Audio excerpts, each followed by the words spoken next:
Good morning, and thank you for joining us today on Sunrise. I am Alero Edu. I'm Ayo Makine. Good morning and welcome. How has your week been?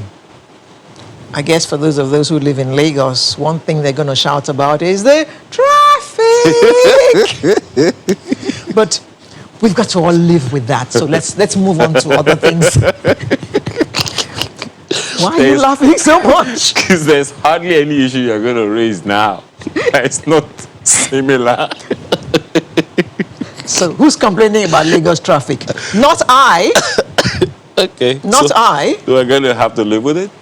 Well, one of the things that you hear anyone say is, hey, for every mega city, they have to deal with, heavy traffic. So mega traffic. Mega traffic, So that's it. The bigger the head, the bigger the headache.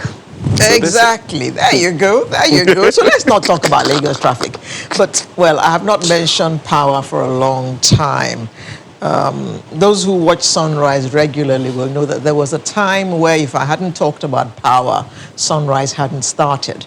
But these days, well, I am a bit more circumspect about what I say about power and how I say it and when I say it. But I just have to talk about power today. Because last week, I don't know if it happened in your area, but what I heard, because in my area, there was an outage that lasted about 38 hours. Yeah. And I was told that it was a system collapse. And every time I hear system collapse, I actually wonder, what do they mean? But they say that it was almost a nationwide thing. So how can a country as big as Nigeria, with almost 200 million people, not have power anywhere for 30 hours? Well, one of the explanations you will hear is that system collapse or grid collapse is a global phenomenon. Is it? Well, that's the explanation you will hear from a TCN, for instance. Or, by the way, talking about TCN, because that's where it came from. UK, London. Do I remember? They do have system collapse. Maybe it's in the way it is handled. Because for every surely it doesn't last 37 hours.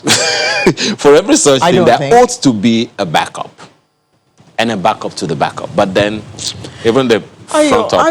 I just thought, unbundle the thing. Ayo wants to supply power to this street alone.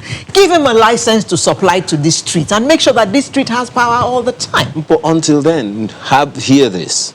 Data from TCN released sometime in July said that the nation has had electricity grid collapse 108 times between 2013 November and May 2020. 108 times.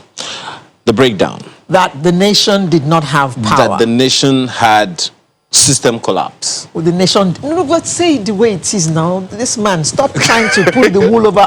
There was no power in the nation. That's what it means. But I mean, when you break it down, really, you're wondering, okay, how significant is the impact across the nation? Maybe that's where the question might be. Okay. For how long did it last? Go ahead. So this one, for instance, will tell you that data says the number of total collapses recorded was 83. And the number of partial grid collapse. Partial. Okay, so some parts of Nigeria was 25. had power. Okay, yes. Right. So, but then the issue that we are contending here is that of the capacity. We have, according to TCN, we have capacity in the region of 8,000 megawatts or thereabout, up from 5,500. But then the question you want to ask is, how significant is that for the 200 million customers that you've talked about in the country, for the number of households? That's beside the fact that you have to struggle with electricity theft, you have to struggle with prepaid meters or a lack of it, you have to struggle with, the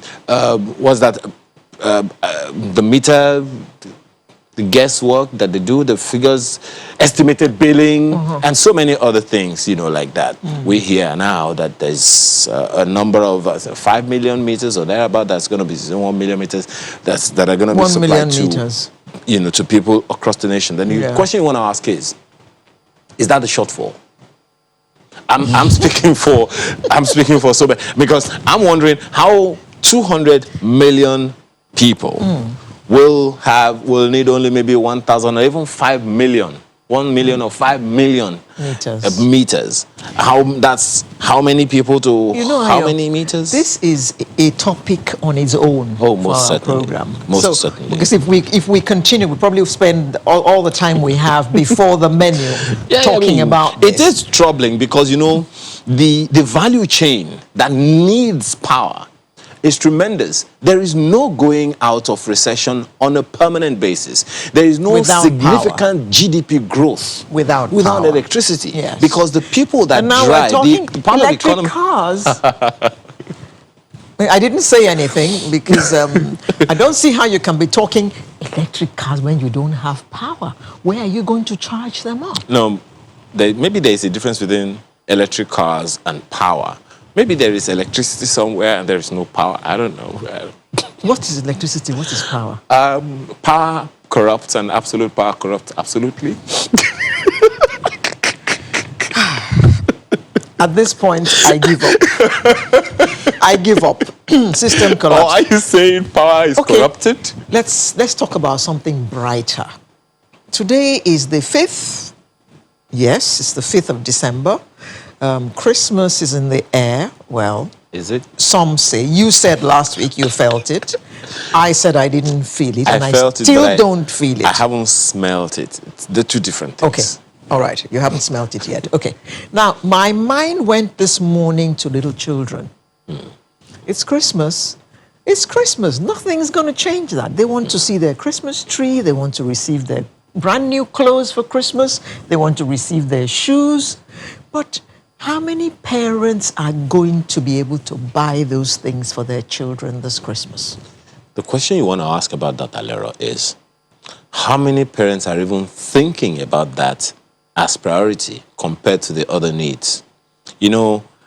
Post-Christmas comes the next school fees. The children have to eat their jollof rice on Christmas Day with chicken.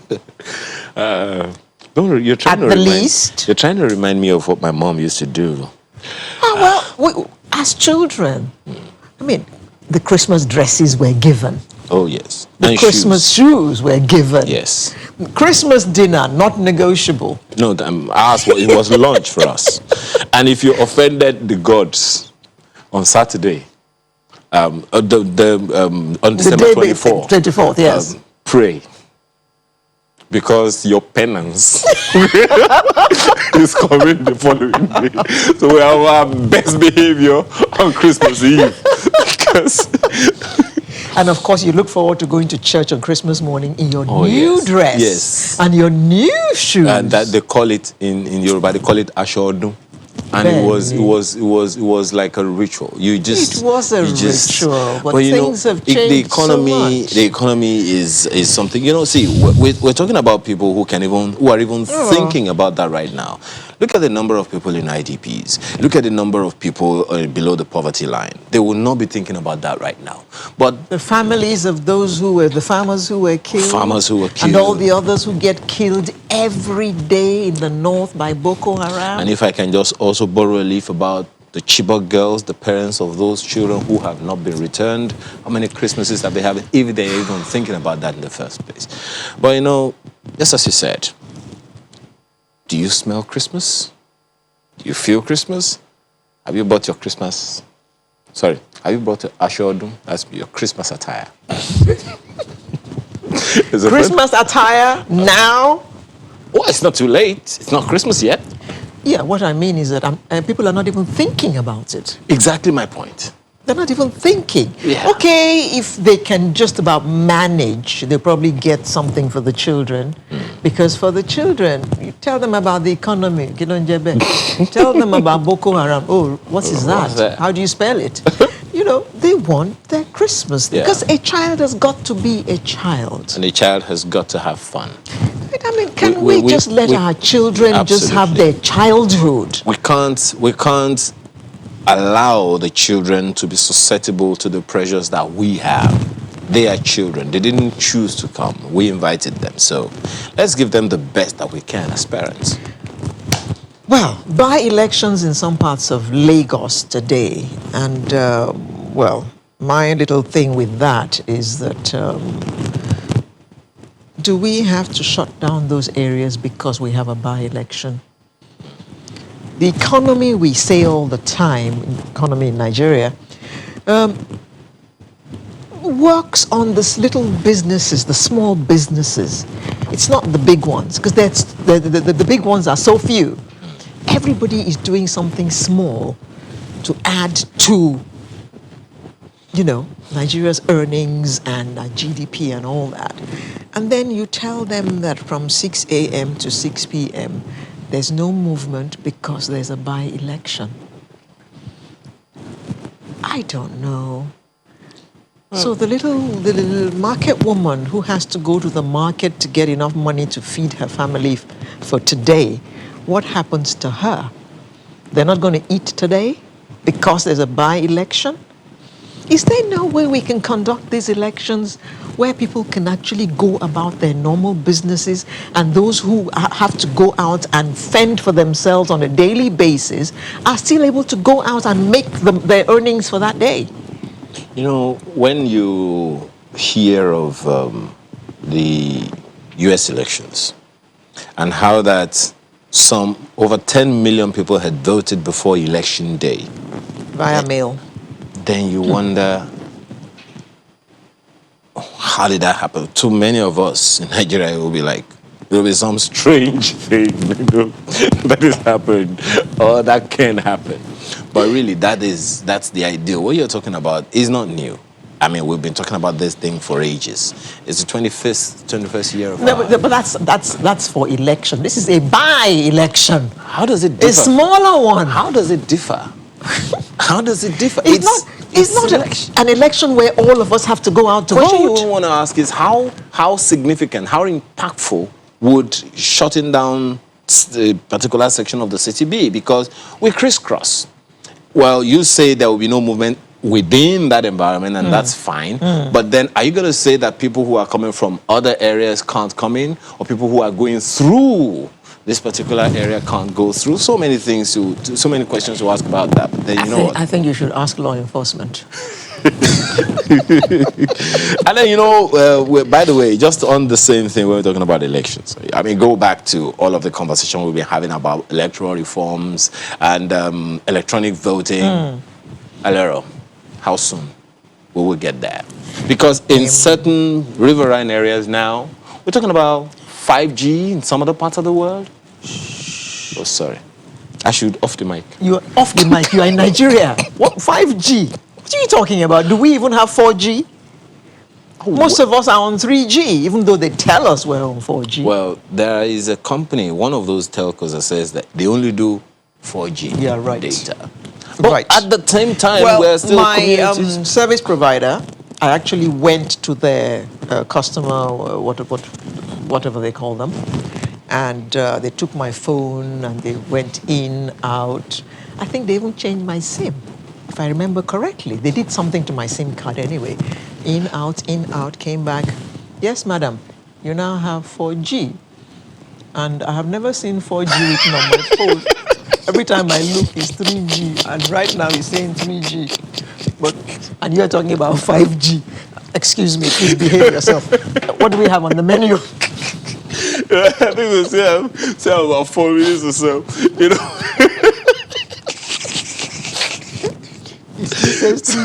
See, it is interesting that you bring this up now, because I'm talking about that election. For some it might be the device. The device might be limited to maybe 3G, and then I'm just saying, if the people who are giving me the network took my phone in and told me they had put 4G on it. Well, maybe they should know. Maybe they look at you and they say, okay, she won't know the difference. Madam, you have 4G. Excuse me. I have just been insulted. Let I the have gods. just been insulted. I'm not the one. I'm just assuming. You know, You. it's the By journalist. you. You know, journalists assume. So assumptions usually stoke out the Aya, what do we fire. have on the menu? At this point, I think I give up on everything this morning. We're going to start by rethinking the security strategies of this country. And insecurity.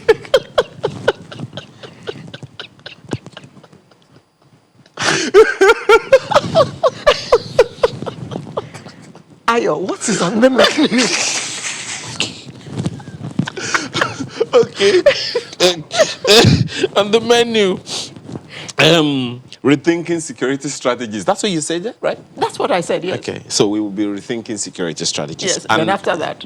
And I think it's about time we did that. And then there's this COVID-19, getting everyone vaccinated. That's one of the other things that we'll be looking at this morning as well, because, hey, it's a long way to Uhuru. Then while we wait for that vaccine, what are the things we're supposed to do, and what should we be doing? Thereafter, we'll look at the disabled. We'll be towards a disability inclusive world. Every year on this day, we look at this, and sometimes we feel that even the able-bodied are not getting enough attention, from government as they should, and from society. So we'll be looking at how we, the able-bodied, can include the disabled. Especially because the United Nations also says, leave no one behind. And then there is that conversation we'll be having about payments, protection, promise. What's that? When we get to that river, We shall cross it. we shall cross it. Okay. And then, of course, we will close with the Artist of the Week segment. And we have, no, I'm not going to give you his name. We have a doctor who has interest in music. So get yourself Is ready it a to be doctor part. of music? No, he's not a doctor of music. He's a doctor who is interested in music. Is he a music doctor? Prepare yourself to be part of today's program, either via email or Twitter or whatever. So make yourself comfortable and let's have fun for the next 3 hours odd.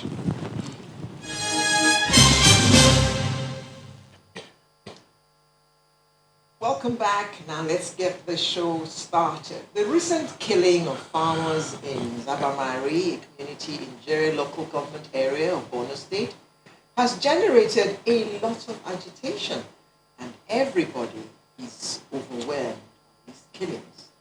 Innocent Nigerians, especially in the northeast, have been killed over the years. Today we'll take a look at what strategies we need to employ to tackle this issue of insecurity. And we have a guest with us in the studio this morning. Ona Ehomo is a security expert. He joins us here in the studio. Thank you so much for joining us. Oh my God, have mercy on me. Sheyi Adetayo is Region Vice President, ASIS International West and Central Africa Region. Thank you so much for your time. Thank you so much. Yeah. Is it a problem of strategy, or a problem of personnel, a problem of equipment? Just what is the issue? I think it is all. The problem we're having is that we're having little or nothing of all this. So, or nothing. Yeah. It's obvious that the strategy we're using or adopting correctly is not working. That is one. We're using now that's not Okay, the approach has always been, let's crush them overnight. And crushing them overnight has not been working. It cannot work. And I've been saying this for the past 9-10 years now, that we need to develop a long-term approach. Because we're talking about people operating in a large expanse of land area. And for you to be able to close them up, you need enough manpower. You need enough equipment to do this. And there must be logistical support to ensure that we're able to do this. Then the numbers of military personnel we have currently cannot take care of that space. And I'll give you an analogy. If you have a rat in the house and you are only 2 of you, And the rat has large space to move around. It will be difficult for two people to be able to kill that rat because it's just only two of you in the room. But if the room, you're having about 50 people in that room, the rat will not have space to run around. Before it runs from here to here, it's going to meet somebody that can actually match it. And that is what we need. And that is not something that we can achieve overnight. We need time to be able to employ, train enough personnel to be able to do this. We need time for us to be able to acquire enough armament, equipment, and ammunitions to be able to do this. We need time to be able to plan the logistical support in terms of food, in terms of medicals, in terms of how we take care of the people that are in that community and all the victims of this. You see, a lot must be involved, and it takes time. There is limit to how much our military training, military facility can take at a time. You've raised a lot of issues here now, but the question we want to ask is, if we have a problem with strategy, where's the place of technology? But let me bring in a security expert here as well. Onai Homo joins us virtually. Thanks so much for joining us this morning. How would you open about this? You have heard about the killings in Zabamari and so many others, other unrests and unsettlements. The figures of the Zabamari killings, by the way, still vary. So where exactly are we as far as you're concerned? Thank you very much, Mr. I think we are in the rat house, to follow Mr. Adetayo's analogy. We are in the rat house. We don't have enough, as it were, and we are in a very bad place, as it were. This week, I issued a press release specific to the Zabamari incident, calling for 10,000 vigilantes that will be under the state government control, that will be employed by the state government to populate the area. So that is, using Mr. Sheyi's analogy, that is the 50 people you need in the room to stomp out the rat. Because if you have these vigilantes and they are carrying Igbo, they'll be able to populate the area. We've seen this happen. Exploits in Borno State were carried out by civilian JTF and by the hunters. It wasn't, yes, of course, the military is the main power that we have there, but there's a lot in between. And it's the in between that's the problem. It's not the main battle. There's no main battle. This is an asymmetrical warfare. And we really need to understand the fight we are into. Like Sheyi said, it's a long haul battle. It's not, it's not like one great battle. The Battle of Agincourt, and then you win, and then you declare, you go to the place and carry the gold and the ladies home. It's not. This is a long-term asymmetrical battle on all fronts. They are fighting us on the cyber front. They are fighting us on the ground. They are fighting us in the mosques. They are fighting us in the churches. They are fighting us everywhere. Anything, they are fighting us on the pages of the papers. They are using the media to propagate their agenda. Please, no criticism of channels or any other person, but they are using their ways, their media they use, and I know those media.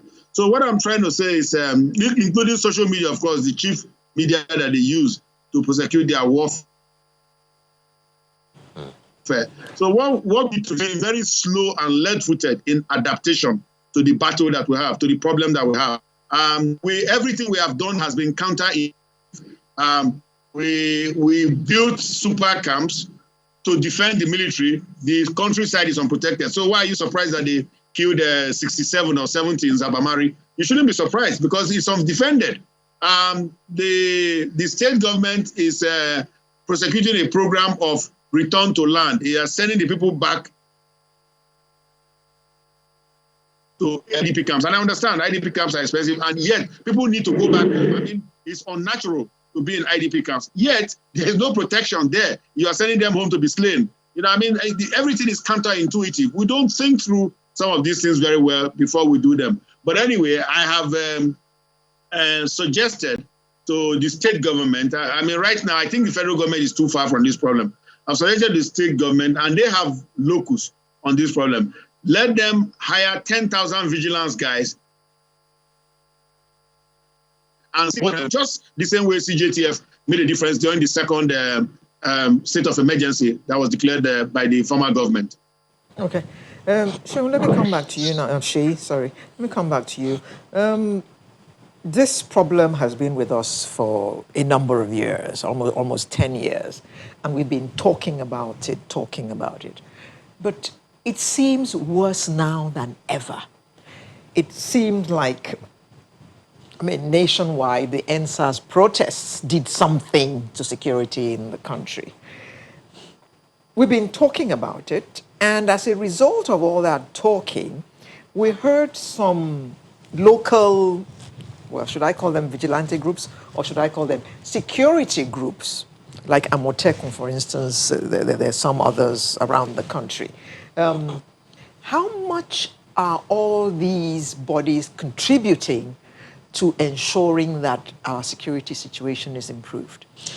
Well, let me say that the idea behind Amotekun is a lofty idea. And the others. And though it was greeted with so much animosity and distrust by some section of the country, thinking that the idea was, they were looking at it from, so we have this attitude of looking at things from tribal or religious angle. But the reality is staring us in the face right now, that we need to have these measures in place. Look at what the civilian JTF are doing in Borno State. They are contributing immensely, even at the risk of their own lives. And right now, it's obvious that the conventional law enforcement agency, they are not enough. The morale right now is at the lowest ever in history of Nigeria, and their welfare, and that a lot of things are contributing to that welfare, equipment, and distrust from even the civil populace, in terms of the people don't really trust them like they used to before. So right now, we need to now go back. So the reason why outfit like Amotekun and the others were created, and we need to strengthen them. And we need to also go back to how much of power will this constitution give to state government to be able to support security architecture of their various states. The National Assembly needs to now wake up now beyond party, political, ethnic, or religious sentiment now, and try to, as much as possible, try to devolve power, release some power to the state government so that they can be able to support this. If we don't, because what we see in terms of EDSAS as something that we've been, expecting to happen a long time ago, and we've been playing the ostrich for quite a while. It happened now. Now we're seeing another now that we actually quickly need to act now.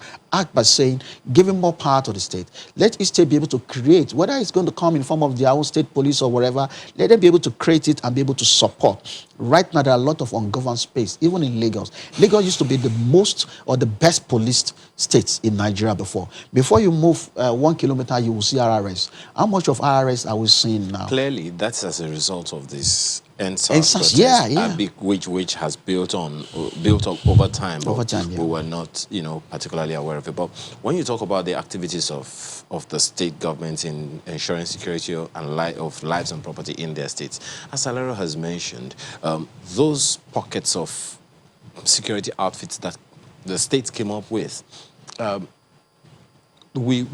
perhaps there is a need for some integrated collaboration. Maybe that is what is missing, because I also remember one of the chiefs of I think it was the chief of staff, the defense chief, was saying that, look, unless we collaborate, unless there is more collaboration from the civilians, from the people who have a longer battle with this terrorism that we're talking about. But then that the states don't really need the National Assembly to create, they didn't need the National Assembly to create HISBA. They didn't need the National Assembly to create the Civilian Joint Task Force. They didn't need the federal government, for instance, to create Amotekun and the Shege Kafasa and so many others like that, as Alera has mentioned. So perhaps the challenge now is that of that collaboration. And you've cited a challenge, trust. How do we bridge it? Okay, let me clarify something. You see, civilian JTF was a child of necessity. And because there was state of emergency there, military allowed, more or less like federal government gave their consent to the civilian JTF because they had to carry weapon. Now look at the last mile in Lagos. Last mile is like a quasi military, sort of, and then we have the largest and the rest. But the only difference is that they are not carrying weapon. So when the issue of weapon comes into it, federal government's power or influence will take the front stage, and there will be this back and forth. But we've seen the way that state agencies have been collaborating with federal agencies in Lagos, and I believe that that collaboration can exist if, that's federal politics is taken away through, recognition of the fact that states can also create agencies that can carry weapon. You understand what I'm trying to say now? So that's the point here. It's not, you see, all the states that have been able to do it outside out of civilian JTL, they did it by more or less like trying to daring the federal government. How will that happen? Let me take this to Mr. Honor.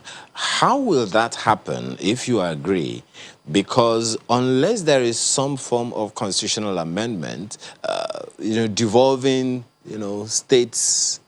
Police, so to speak, which is something a number of people have been talking about, having a state police, having the states create community police, to the point of being able to carry guns or, more sophisticated weapons so that they can mitigate as much as possible the security challenges. Has to come with some constitutional amendment, don't you think?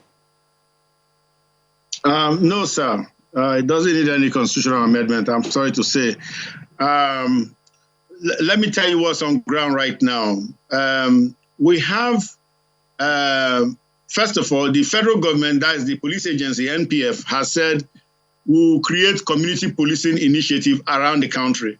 So they have given state governors authority to employ so many people from the local community and call them constables. So we now have a constabulary system in the states. Now, this is a fact. This is not conjecture. This is not future architecture. I'm talking about what is happening today. Now, so that arrangement is going on in many states. They will be uniformed and they will have some flash. Many of them are undergoing training right now with the police agency and with other agencies. Many people have been hired. In some states, up to 2,000 have been hired and so on. So it is kind of what you are able to fend for, what you are able to accommodate from a budgetary standpoint, you get that, okay? So that's number one. Now, number two, the firearms, which is the really interesting part. Yes, they cannot carry prohibited firearms.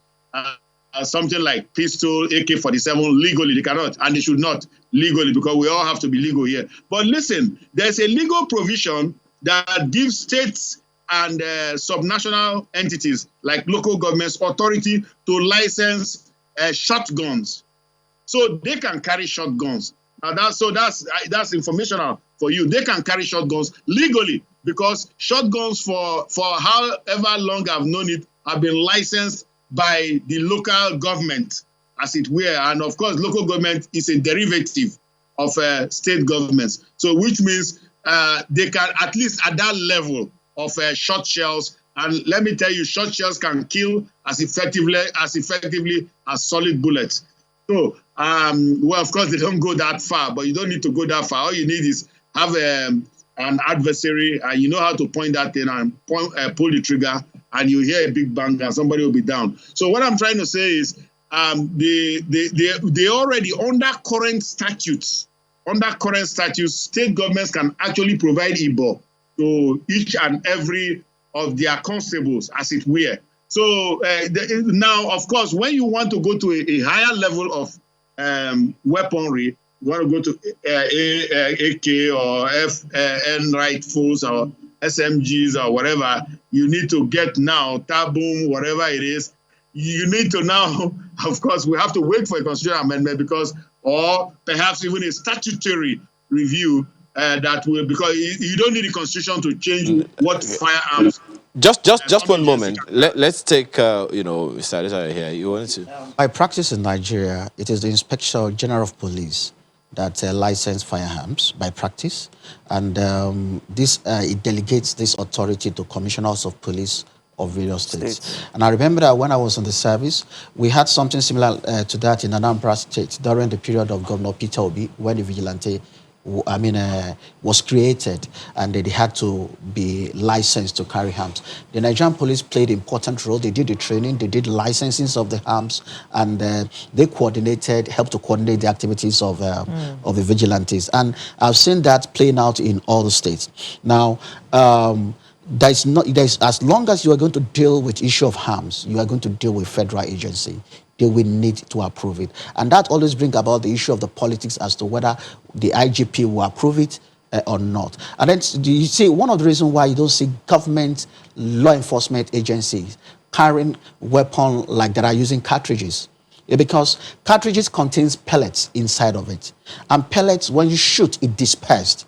Now, it can take both the target and the ones you don't target. Yeah. And that is why they use rifled weapon. A rifle weapon can either shoot one at a time, or when you want to put it at rapid, it means that you can actually pick the offender straight without actually hitting, the friendly or non-hostile target. So it's always very difficult. That's why you don't see government agencies carrying pump actions or weapons that are using cartridges. So there is also the challenge with quasi-military or paramilitary agents, organizations carrying weapons that are using cartridges. But for a long time, they have been able to manage it. What I'm saying in essence is that beyond us having to do this back and forth with federal government, why don't the National Assembly, for once, we are having a challenge in this country, and it's obvious.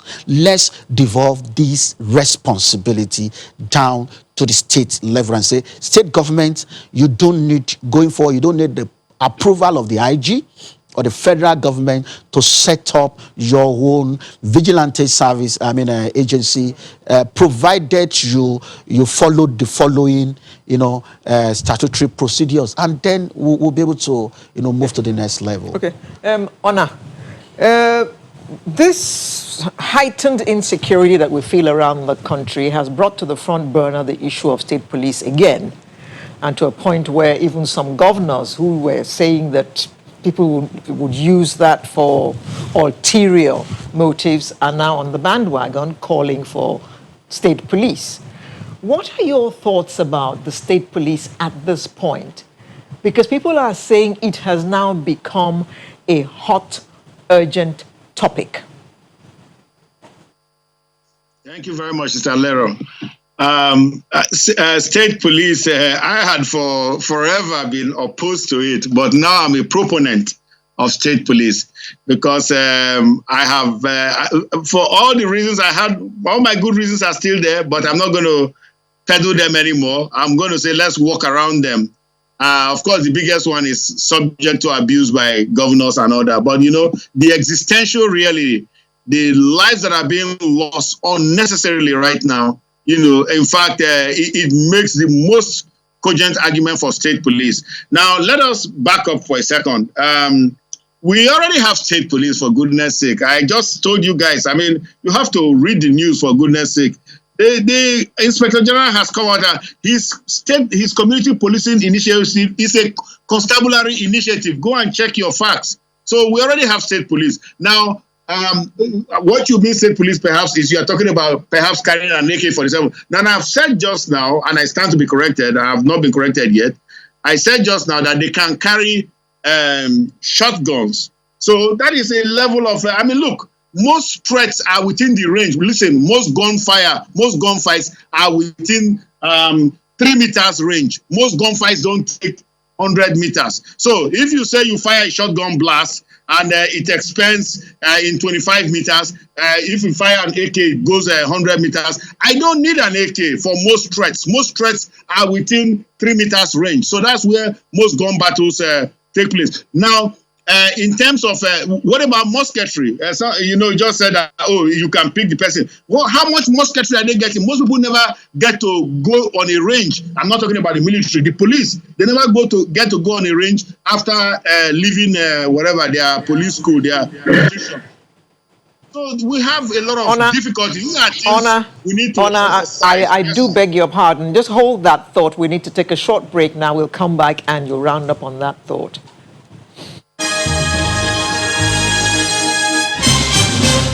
Commandant of the National Defense College, as well as some directors in the institution, are among the participants in this hall for a discussion on the roles of Nigeria's security agencies in the COVID-19 pandemic environment.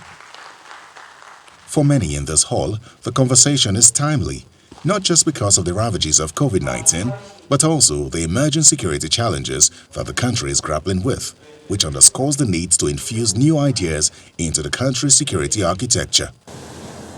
It has now become pertinent that we indeed need to raise awareness and understanding of how the security community and the rest of society will engage, particularly in periods of national emergencies. It is apparent that in this engagement, there is need for professionalism, mutual trust, and understanding. We're also beginning to see that if we must indeed make a headway in the promotion of good relations between members of the security agencies and the public, then we must begin to think seriously on enhancing and infusing new ideas in the management of the entire process. Insecurity is a major challenge in Nigeria that many believe is not properly handled, and for some participants at this conference, it is not too late to overhaul the system and accelerate security development. Whichever way we choose to look at these consequences of the recent threat, particularly COVID-19 and the recent NSAS protest, they certainly serve as a wake-up call. A call to promptly rejig and re-strategize with the view of accelerating security, economic, and social development across the length and the width of our country. This is the bitter truth. The best time to undertake this cushion of our own was yesterday. The next time is obviously now. The growing insecurity across the country is a major concern for many, and as most of the conversations now center on finding a solution, it is hoped that the government would listen to some of these suggestions and address the problem once and for all.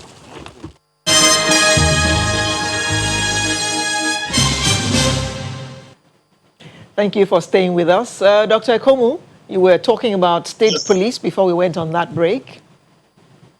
Yes, thank you, Auntie Alero, please.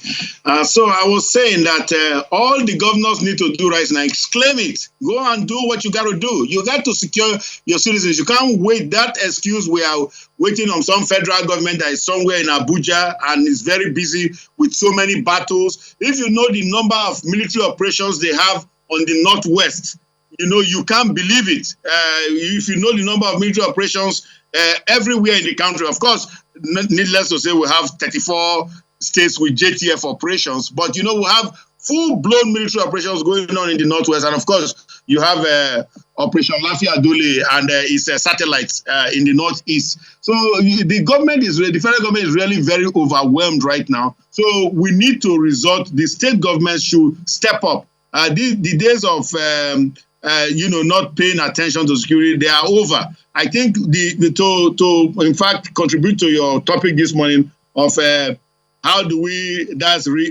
rethinking the security strategy. You know, the strategy has to be state-led now, not even federal-led. Let the federal government continue to deal with the wars it has on its hand. The wars in Zamfara State, Katsina State, Sokoto, Kaduna. You know, you have a war going on in that Rugu forest, which is not, like Sheyi said, which is an ungoverned space, which they are not even winning right now. So we need to have them do that. And then, of course, the big one, the elephant in the room that is in the Northeast, where Boko is, has gone crazy. You know, we need to bring that. Boko, by the way, this Boko battle has been on for 11 years and now counting and change, not 10 years. So, I mean, it's too long, and the loss of lives is too much to bear. Yeah, Mr. Ekomu, I was going to bring us to that word, strategy, as well, but let me come to Mr. Adetayo. It's about the strategy now, not about the architecture, because those two words, sometimes they are subjective to who is talking about them. So talking about the strategies now, you've talked about state policing, you've talked about community engagement and all the pockets of civilian intervention by state governments and the need to solidify the arrangement and all of that. But so many other experts like you have said over and over again that the insecurity challenges are exacerbated by the level of poverty, by the level of unemployment, and similar, reasons. In our strategizing, how do we factor that in? Because I did a research in the aftermath of the kidnap of the Chibok girls. We found out that, from research, conducted by some media, foreign media, that these guys, these insurgents are recruited by their paymasters with the allure of money. Exactly. So if we take out the poverty element, the element of economic inequality or incapacitation, how significant will it be in talking about this strategy? I think we're even in a dire straits now. We've lost the opportunity of being able to control that. What is staring us in the face right now is a food insecurity. And you say there's an adage in Yoruba that says that that is, if hunger is removed from poverty, I think you are getting somewhere. But now we are moving to a stage where hunger is going to be the major issues. If you look at the cost of staple foods now, it has really gone up. Now people in Zabamari, Koshobe and others are finding it difficult to go to farms, unlike so many other farming areas right now. So added to that the fact that the farmers that were killed were rice farmers. Yes. And what would have been contributed to the food bank, is also a thing. And you see, the issue of mercenaries came up like a day or two. And I told them, I said, Boko Haram are using mercenaries because those that are working for them are soldiers of fortune. They are using poverty to lure them, promises of giving money and the rest. So the soldiers that are fighting for Boko Haram right now, they are not fighting because of religious ideology, or they are fighting because of the money they are making out of it. They will ransack a community, take money from there. They're collecting tolls or taxes from communities, signing memorandum of understanding with some communities. Say, this is what we want from you. You pay before you can. And the same thing in Zamfara and some other community. Before they can even go to harvest, they have to pay certain money. So the people operating there. Is that why some governors are also calling on the federal government to employ the services of mercenaries? Yes. It's not new to us. Even during the Civil War, the Biafran military engaged mercenaries. At the beginning, I think late 2015 and early 2015, we saw mercenaries, South African mercenaries also involved. And then they gained traction. So and we've seen this operating, even American government uses black waters as part of its CIA operations in Afghanistan, in Iraq, and the rest. See, there are reasons why governments of different countries will want to employ. Have we used it before? Yes. Has it worked? The answer is yes. To what extent do we want to use it? The government can determine that. But you see, the truth is that we're having a challenge. Is it a good idea to employ the mercenaries, by the way? Well, you see, it is the responsibility of government to determine how it's going to solve the problem. If this is going to help you to solve this problem, short term, long term, please go ahead and do it. No, Nigerians need to be able to sleep, with peace in their mind, believing that will be able to wake up, all things being equal, the next morning. And I respect, and Nigerians should really honor the Borno people and Yobe people. They are patriotic citizens. They are patriotic Nigerians. The example of, patriotic Nigeria, even at every time that government tells them, go back to your community, they still go back there, even though they are being killed. I don't see how many people in communities in Nigeria want to go back to a trouble state so like that. How do you place that? We'll come back to the economic angle. So how do you place what you just said now, side by side the statement attributed to the military that the people in the environment, in the communities should stop giving information to Boko Haram? Because that allegation is also out there. Well, I think military are saying that because it's one of the challenges they're having. But beyond that, they know what is going on.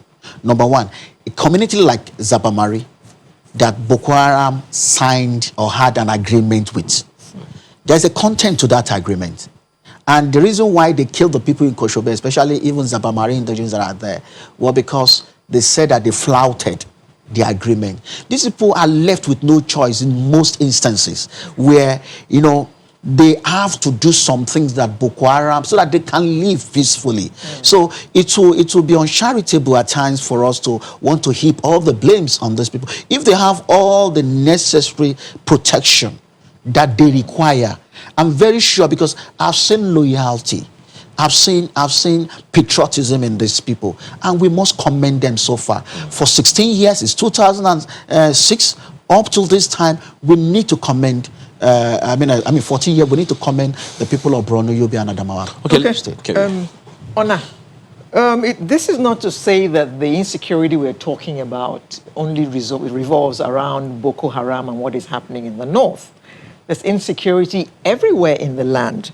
Now, this tweet came in from Wasborn, who says that he's not attending his friend's mother's funeral in Ewu, in Edo State, because of the rampant cases of kidnapping on the Benin-Auchi Road. The government should please govern properly. Even in Lagos, people are scared to go out after 6 p.m. When they bother to go out, they're looking over their shoulders all the time because there are kidnappers everywhere, there are thieves everywhere, and there doesn't seem to be any kind of, people are not feeling the presence of security. Yes, thank you very much, Auntie Alero. The problem of insecurity is not only in the northwest, northeast, north central, south, it's everywhere, unfortunately.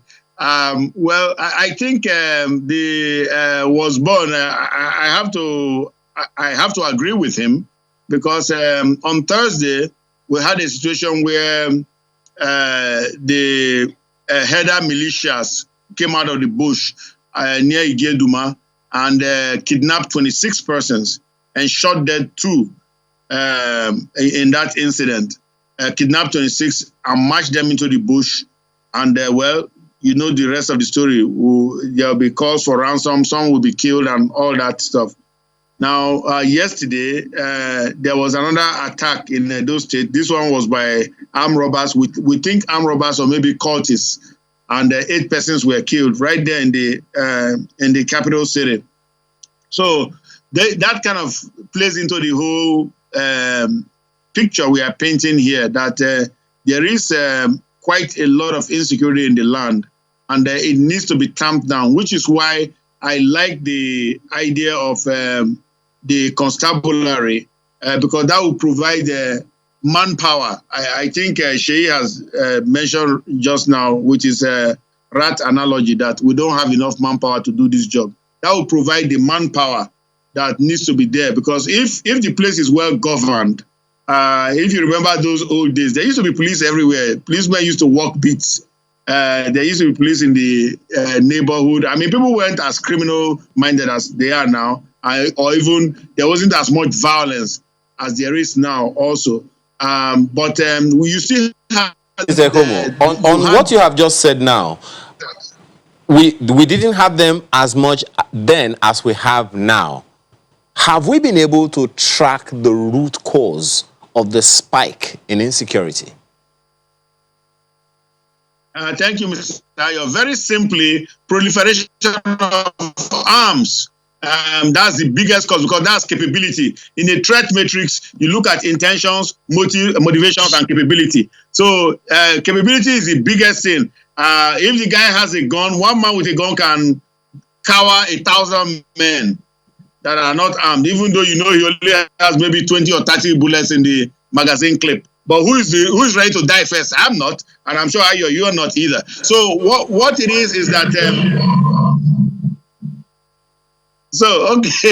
what it is that we have a situation where we have 350 million illicit small arms and light weapons floating around Nigeria here. 500 million the whole sub-region, 350 million here in Nigeria alone. And there's no concerted effort by the federal government to rein in those arms. That is a travesty, because that is a threat it threatens the lives of not just citizens, but also the lives of law enforcement and even now the military. Now, the whole of the Sahel is full of weapons. Yeah, just a moment. Just a moment.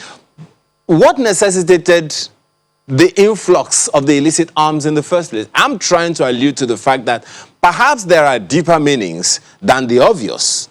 We have over and over again talked about economic inequality all over the nation, and consequently, as Mr. Adesayo said, there is desperation in the land. Is that the reason for the illicit arms being, flooded into the nation, knowing that people will get it for whatever means? Thank you, sir. I think, well, yes, I think there are many reasons for, though we've conducted many studies, there are many reasons for those arms coming in. First of all, we had the politicians who were arming their guys as enforcers. They needed this crop of politicians we have now, they needed them to win political office. So, and of course, after arming the guys, at the end of the election, you say, okay, bring the guns back. They say, oh, God, what are you talking about? So they never surrender the guns. It becomes their property. Now, you have this header militia problem, and there's a lot of arms in there. You have the herdsmen crisis, herdsmen farmer crisis in that whole north central region. And there's arming on both sides of the conflict. The villagers are arming themselves. The herdsmen are procuring more arms. I mean, I'm not going to tell a story, but anyhow, so you have so many things that are, and then of course you have the porous borders where the arms come in by the truckloads. Remember in 2013, there was this incident at the port here in Lagos, Apapa, where a container load of illicit weapons was intercepted based on some tips, and so and then you have state actors, you have countries that don't like Nigeria trying to, pile weapons, that bring weapons into this country so that we can happily kill ourselves. So, there are so many reasons for this. There are so many studies out there that I'm aware of on this. And it's a very bad situation. The only person that doesn't have arm is the law-abiding Nigerian like you and me. We don't have it, but all the bad guys are very well armed and dangerous. Mr. Adesayo, so this is where we are now. He has alluded to the fact that one of the root causes of this proliferation of arms are politicians. How do we address that? Well, we can't put it at the We must start winding down now. okay. Porous border is there. The whole extent, length, and breadth of Nigerian border are not policed, and then we are bordered by many countries that have gone or are still going through civil unrest. So, which allows, and when you are bordered by countries that are having such problem, you see arms easily trading, finding its way into the country. But well, for that of the politician, until we begin to do things right, as it is, whether it is the ruling party or it is the opposition party, the truth is that all the politicians are involved in this. And we continue to play lip service to the fact that we are trying to challenge it. It's only when it is used for our own purpose, then we turn our eyes away from it. But if it is used against us by the opposition, then we'll start shouting. So, but see, it's like, let's first of all, when they say that when planks or wood falls on top of each other, you start picking it from the top. We have enemy right there at our doorstep. Let's first of all take care of this enemy. When we are through with this, we come back with it and they start addressing what major issues. Now, Sheyi, we can't go without talking about, well, at least touching the issue of service, the calls for the service chiefs to be fired. That hasn't happened. I mean, if they were fired, for instance, how much would that help our cause? No, with the present situation we have, there won't be any significant changes. I've said this quite a number of times. Yes, should they go? That should be the ideal thing. It's what impact is that having? Yes, morale that are supposed to those that are supposed to move up couldn't move up. The generals at the war front, they are not happy because even no matter the level of their valor, it cannot translate into promotion to chief of army staff or whatever for them. But we've changed service chiefs, several times. has it changed or translated into much gain for us? The answer is no. And the reason is that there are fundamental things in terms of strategy that we're supposed to put in place. And as long as we are not addressing that we're just trying to do these quick wins. We just want to do quick wins so that my boss can see that I'm gaining something. We will not. The chief of army staff said something about 20 years, and there was this hues and cries. And I said, well, this is something that they ought to have said 10 years ago. And if they had said that 10 years ago, at least we will have spent 10 years out of the 20 years now. We'll be looking forward to, okay, fast tracking, maybe in the next few years we'll be out of this. Nigerians, there's need for us, government to be able to come out and speak truthfully to Nigerians and try to address and let them understand the reality. Okay, Ona, in half a minute, your final word on this. Thank you very much. Well, the prerogative of firing or retaining the service chiefs is that of Mr. President, and he has his reasons for retaining them. But I think it's come to a point where I think perhaps, those service chiefs who are really beleaguered right now, and the evidence is in the public domain, they should probably choose the path of honor. Just for in the interest of the country and the interest of their services. I think that's all I can say at this time. Thank you very much. We have been chatting with the security expert, Mr. Ona, Dr. Ona, I beg your pardon, Dr. Ona Ekomu. And we also had in the studio Sheyi Adetayo, Region Vice President, ASIS International, Western Central Africa Region. Thank you very much for coming to enlighten us on this topic this morning. Sunrise will be back in just a moment with another interesting conversation. Do join us.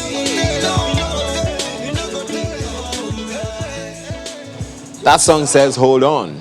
And of course, we've been holding on for, since when now? For the vaccine. Since February, when it hit Nigeria. We've been holding on. Yeah. Now, during the week, the United Kingdom announced the approval of a COVID-19 vaccine for general use. A landmark moment in the coronavirus pandemic that paves the way for the first doses to be rolled out across that country next week. And of course, that's made the United Kingdom the first Western nation to authorize a Pfizer Biotech's COVID-19 vaccine. However, Nigeria's Senate has asked the federal government to provide enough funds to procure COVID-19 vaccines for Nigerians. Question: at the time we're still looking to balance our books as far as the budget is concerned. Thank you. How Any appropriation for it? So how soon will the federal government yield to the procurement of this vaccine, and which of them? So many out there already. The Pfizer one. The Pfizer, the Moderna, and so many. Well, this morning, I'm not an expert, and I don't think, have you collected your doctorate? Not yet, okay. So, Gregory Ohihoin joins us this morning. He's Deputy Director of Research at Nigerian Institute of Medical Research, as well as Head of Infectious Control of Biosecurity, as well as Dr. Olushola Shokefun, who is a genetist, as well as a lecturer at the Lagos State University. Gentlemen, thank you so much for your time. Nice to be here too. Let me begin with you, Ms. Ohihoin. Any hopes? How high should our hopes be right now? Well, from the evidence we have right now, the vaccines are promising, particularly the Pfizer and Biotech vaccine, and also from Moderna, because they brought out the data, the limited data, that can enable people to have some degree of confidence to say that this vaccine is promising. Technology they use is novel, it's mRNA method, which is not a method that we used to use to produce vaccine before. And that's one of the reasons why, it came out faster than others. From the data they have, like the way they do vaccine is that there are two ways. You either do a vaccine challenge, that is you give the vaccine, then you expose people deliberately to the virus. Or you give the vaccine to people, allow them to live their normal lives and see those that will come down with the disease. Of course, that of vaccine challenge is not ethically sound, so that was not what was done. So in this case of the Pfizer Biotech vaccine, they gave the vaccine to about 44,000 people thereabouts. and gave some of them placebo, gave some of them the vaccine, and asked them to live their normal lives. Now, what was the end point? What we call end point? They were testing them for the virus, and they have a set target. Maybe if we get up to 170 cases of the virus, we analyze the data. So that's what they did.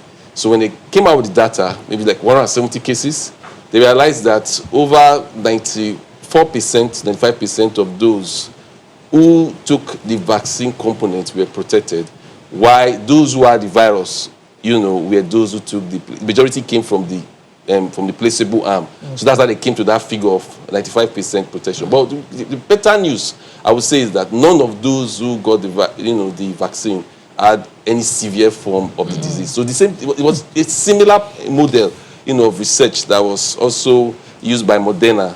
So, and almost a similar result. But the disadvantage or the drawback with this vaccine is that, particularly that of the Pfizer biotech, is the temperature for storage. You're looking at minus 70 degrees, which is difficult to maintain as a cold chain in an environment like ours. So that is a challenge. Though the temperature range for that of Moderna was a bit better, but you still need a very good cold chain. Okay. Now, that became an advantage for the AstraZeneca group and the Oxford group, because they could do that at a lower temperature range. It's also cheaper because of the methodology they use to produce the vaccine, and they don't intend to even make any profit from it. But the problem is that the data they gave out now is a bit not too clear to get that degree of confidence for us to jump at it yet. Okay. I can't even see us jumping at it. Doctor, I mean, what we're talking about, what happened in the House this week, providing the funds to purchase these vaccines for Nigerians. We have read reports of how there's actually a squabble for these vaccines worldwide, globally now. When do you think that we will be able to access? Forget, we're still looking for the money, yes, but with everybody, America, China, everybody is rushing to get these vaccines. When are we going to be able to find the money to go and join the queue to buy vaccine for Nigerians? Well, I don't think it's huru yet. Pfizer is producing about 50 million doses. Only? The UK is buying immediately 40 million doses, so that you are left with 10 million. So they are going to produce more in the coming year. But so many other things will come to play. There's the issue of politics, priority. I mean, it's not like you are going to Germany to buy a Honda car or something. I mean, the UK typically would like to protect its own population first because the thing is done in their domain before it gets to the whole of perhaps Africa and Nigeria and all that. That's one side of it. So politics may come into play. The other side of it is that there are several aspects of the vaccine that are currently unclear. I mean, what we have are just limited data, and they are hinging on the emergency approval use, which tends to shorten the time between the production of vaccine and its use because of exigencies. So you may find that the things are not as written in the books when it gets to Africa. There are differences in terms of immunogenicity and our person and all that.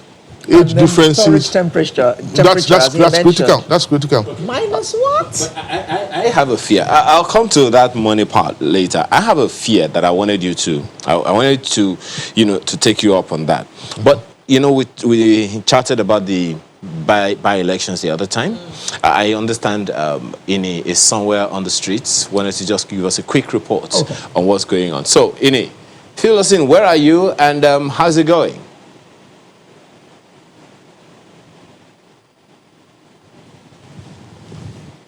That's where you have polling units for senatorial district election, by-election, polling units 13 and 14.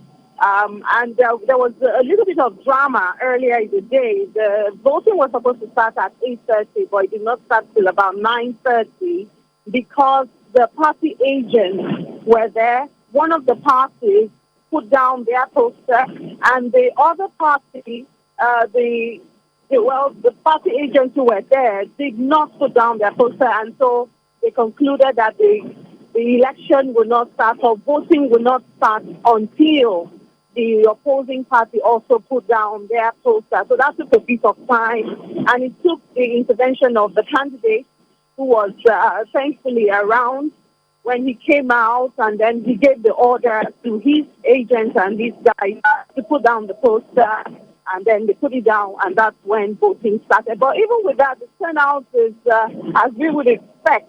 In Lagos, we're expecting about 1.3 million people to vote in 5 local government areas for the senatorial district election.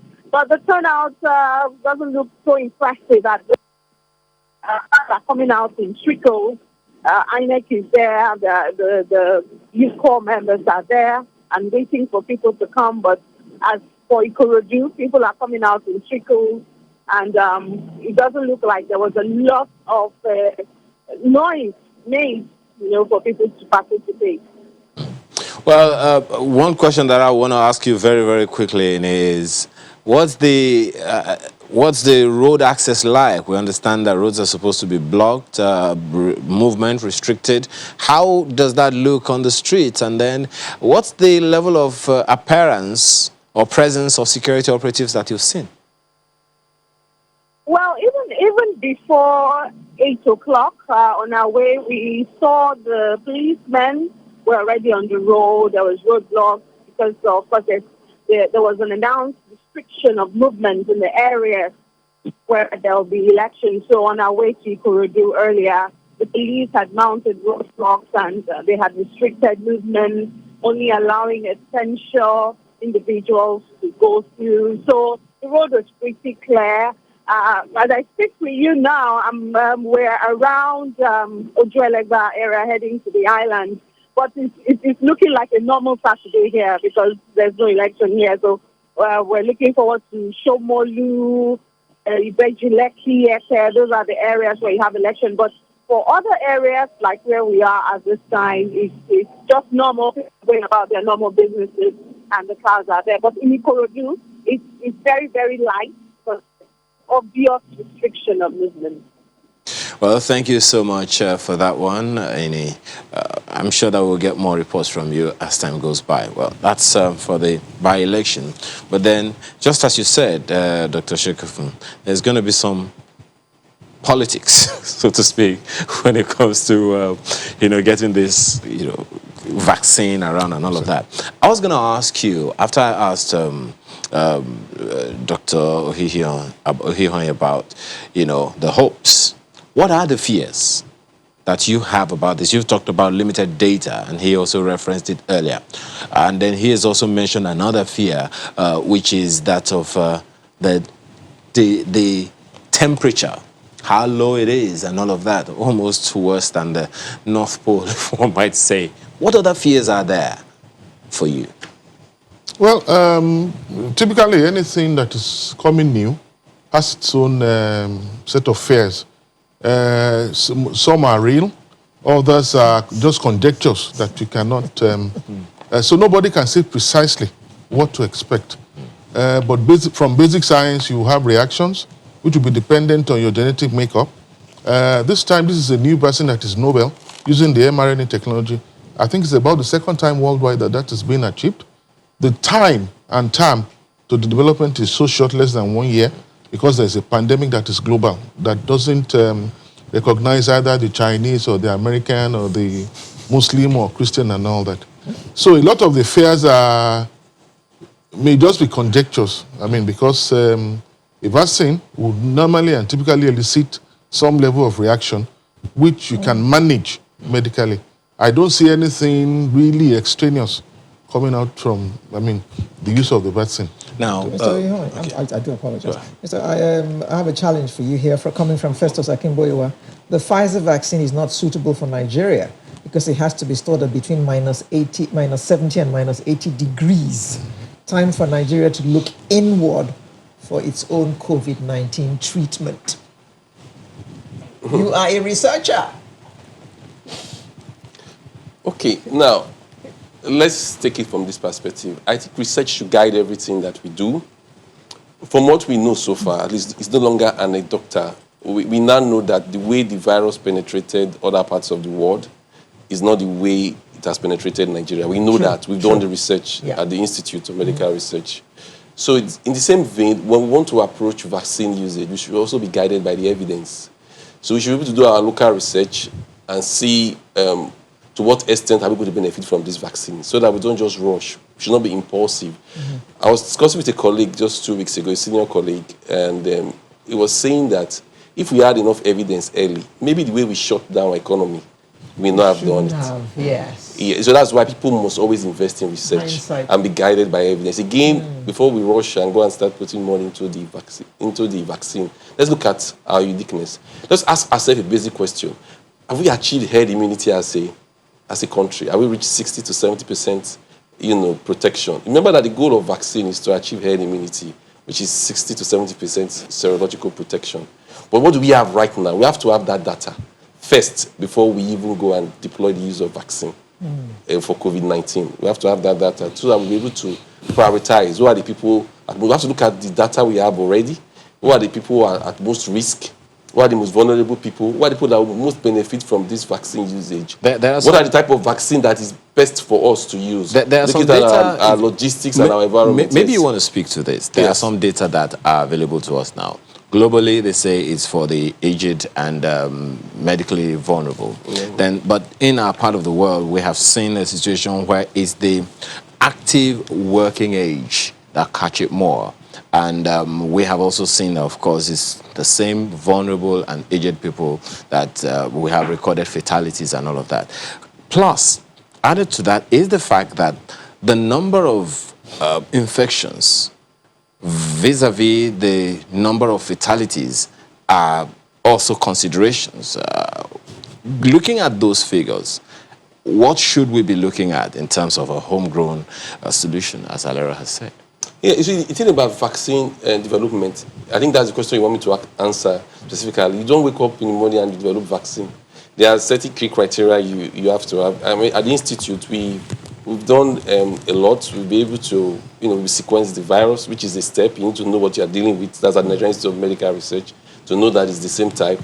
So we've isolated it. We also looked at strain differences. Is it the same strain? Because that's the essence of sequencing. So we looked at all of that. We've also gone ahead. Recently, we concluded what we call the sero-repeat study to look at the number of people who have serological, who have developed immune response, who have been exposed, to look at the epidemiology of that. We've done that research work and we're still analyzing data. So with that kind of information, we can plan, specifically to know the vaccine that we should get. But locally developing the vaccine, yes, it's something that we've toyed with as an institute. We've looked at it, we've looked at some things we can do. There's a team in our institute that's working on that. I don't want to say much about that, but it takes a while to do that. There are certain, there's certain equipment, there's certain investment. There's a lot of investment that you need to be able to say we're going for a vaccine. Okay. Yeah. But must it be a vaccine? I ask that. That's the next thing I wanted to address. Yes, against the background of the fact that in the wake of this, spread, the head of NAFDAC said, when we asked her pointedly, what are the low-hanging fruits that are available to us? And she said, herbs, herbal medicine and all of that. I would like to jump in on that. Because let him first of all respond to it. The last time I was there, I told you about the serological survey using the Unity protocol of WHO. That should have been done earlier than this. And then the number of persons tested should be large enough to be able to draw proper conclusions. I said that the last time I was there. But coming to herbals, you see, typically, the herbal sector of treatment holds the key, I'm telling you. And I think we should focus more on that. And the reasons are that it's obvious that our immunological cascade makes us a bit less susceptible to the virus. So jumping to the vaccine end of it is not the immediate thing to do. You will continue on this trajectory. We'll take a short break, come back and continue this very interesting conversation.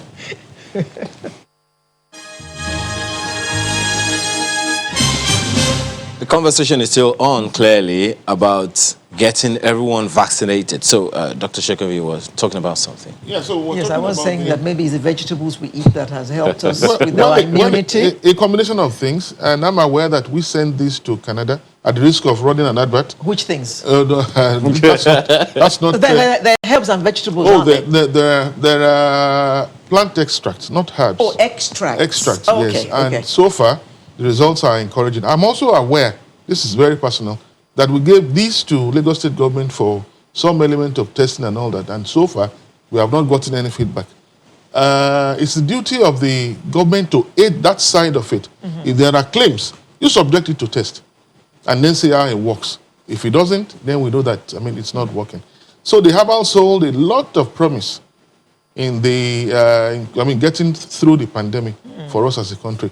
The next thing to do is not the vaccine, because it's obvious that, we're less susceptible to the thing. So, that's my conclusion about it. Gregory, you're a researcher. Yeah. Any thoughts about how it is that the pandemic didn't penetrate, in Nigeria as in other places? Yes, I will answer that, but I want to, I want to speak on the other thing. Now, personally and as a research institute, we have it, a unit, that research into promising herbal interventions.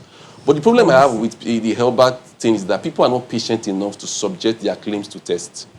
You must subject things that you claim works to test, to proper, rigorous clinical trials, or any way that, and it must be independent. You cannot be a judge in your own cause. Yes. You cannot say, there's a Muslim law that says, Nemo judens cause as well. No man can be a judge in his own cause. If you say you claim you have anything that is working, subject it to independent people to test it, test the efficacy, so that if it works, it's better for, we'll market it. To bring attraction to Nigeria. But the thing is that people want to prematurely lay claims. Look at the rigorous vigor that they're taking AstraZeneca and Oxford through, just because their data is not out enough yet. Quick one, you just heard him say that. It was sent to the authorities in Lagos and no response yet. It's not, I don't want to speak for the authorities of Lagos. I don't work for Lagos State government, but those things take time. Any trial, any outcome of a research work you see out now, people have been working on it for years or months. So we should leave the quick fix things. It goes through processes. Now I'll answer the question of the aspect of why we are not have that degree of penetration. Yes, like I said, we have enough evidence to show that the virus did penetrate us, like it penetrated in Europe and America. There's a proposal that is ongoing to answer that research question. But people don't know.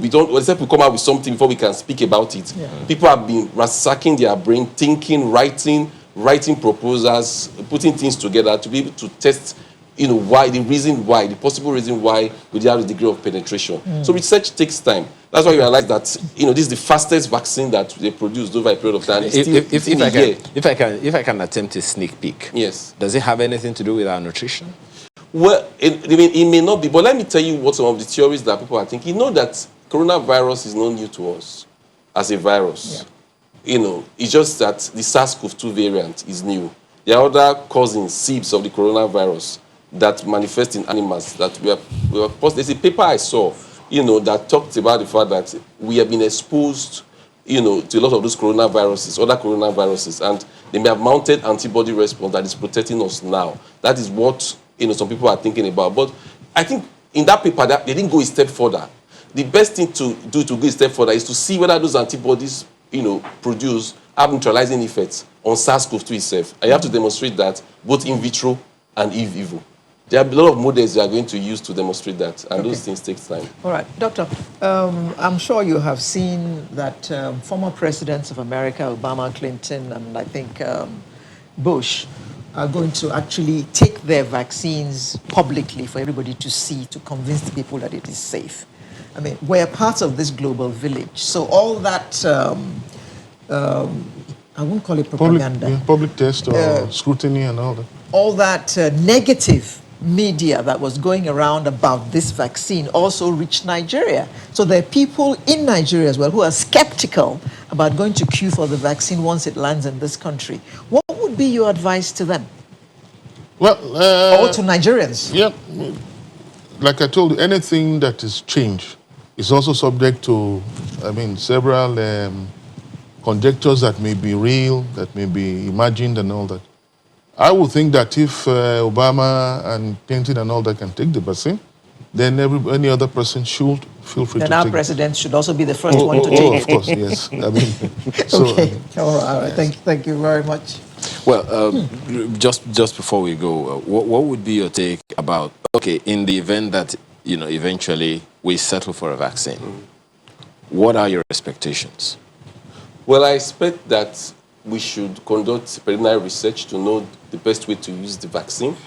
One, two, we should select the type of vaccine that will work in our environment in terms of, not just efficacy, Not the in terms of minus 70. logistics and practicability of transportation. Those are the things that I think we should consider. Well, Gregory Ohihoin, Deputy Director of Research, Nigerian Institute of Medical Research and Head of Infectious Control of Biosecurity, thank you so much for your time today. As well as Dr. Olushola Shukefun, genetist and lecturer at the Lagos State University. Thank you. Pleasure is mine too. For being here. We're back in a moment to take on another issue. Do stay with us. Okay, so now we want to talk about a disability inclusive world, because the International Day of Persons with Disabilities is observed annually on the 3rd of December in every year. Now, the theme this year is Building Back Better towards a disability inclusive, accessible, and sustainable post-COVID-19 world. Well, the day is celebrated to promote the full and equal participation of persons with disabilities and to take action for the inclusion of persons with disabilities in all aspects of society and development. We have 3 individuals joining us this morning. They say ladies first, so let me do that. So before I get scolded. The Executive Director, Irede Foundation, joins us this morning. Chris Ochibu, thank you so much for your time. Thank you for having me. We have founder of Manna for Life Foundation, Kaudio Gedengbe, here with us. Thank you for being here. Thank you for having me this morning. And we're expecting that the Head of Education Committee, Nigeria Association for the Visually Impaired, David Okon, will also join us virtually in the course of time. Well, let me begin with you again, Ms. Chibu. How well are we doing in terms of this disability inclusive as a program in Nigeria? So if you ask me, I just did. I would want to say that we're on a path that I think will get us there. Prior to 2018, disability in general is not something that I'll say our government embraced because it was in 2019 that the law was signed in on, the law for persons with disabilities in Nigeria. So for me, that is like an announcement, by the government saying we are going in and then we want to do something regarding this. But before then, persons with disabilities are discriminated against, they are left behind when you think of education, when you think of the kind of buildings that we have, when you think of, even when you think of jobs for persons with disabilities. Okay. So I would say that we've started that journey. And I'm excited about that journey because I work with children with disabilities. And so disability inclusion, especially with respect to education, is something that I'm very, very interested in. Okay. And I believe that we will get there. Okay, Crystal, we kind of announced our arrival in 2018. This is 2 years on. It's one thing to say you're going to do. How much have we done? When you look at Lagos State government, for instance, I would say that, prior to 2018, in 2011, actually, there was a law that Lagos State government put in place for the Special People's Law, basically. And also an agency was set up so that we would have, and called LASODA, Lagos State Disability Affairs Office, where, really we're supposed to be working. We just have a new GM, that came on board. I'll say that we've not done much. Implementation is almost zero, but there's a lot of work that is happening with civil society, and a lot of awareness has also started. We have 5 years for public buildings, to begin to remodel and ensure, that, we have accessible buildings. And when you talk accessible buildings, I think one of the things that come to mind for people is once we have a ramp, it's done. But it goes beyond just a ramp. It goes beyond just, physical disabilities that you can see. There are a lot of disabilities. And initially, post-COVID, pre-COVID, the conversation or the theme for this year was supposed to be, that it's not all disabilities that are visible. But, because of COVID, the UN changed the theme, and, it became that we wanted to start talking, disability inclusion and accessibility and sustainability post-COVID. So I will say that we are just scratching the surface in Nigeria. Okay. Civil society is doing a lot of work. Okay. Private sector is beginning to have the conversation, and then we have the government. Okay. But we need to speed up action so that we can actually have a society that benefits persons with disabilities in Nigeria. Okay, Kayode. During COVID, did you feel that you were being carried along at all as a disabled person? In your case, it happens to be your eyesight. Am I correct? Yes, very correct. Yes. So, just like she said, there's still a huge deficit when it comes to carrying along persons with disabilities at large.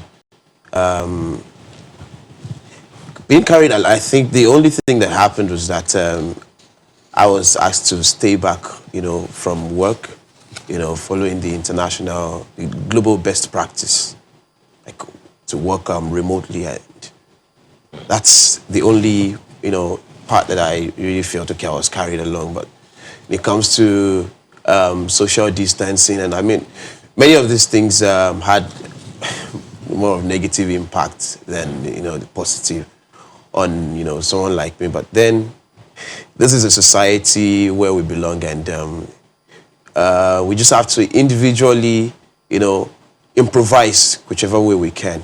Mr. Gidegbe, seeing that, as Madam said, seeing that it varies, levels of disabilities vary, types of disabilities vary. Yes. What do you think we're missing?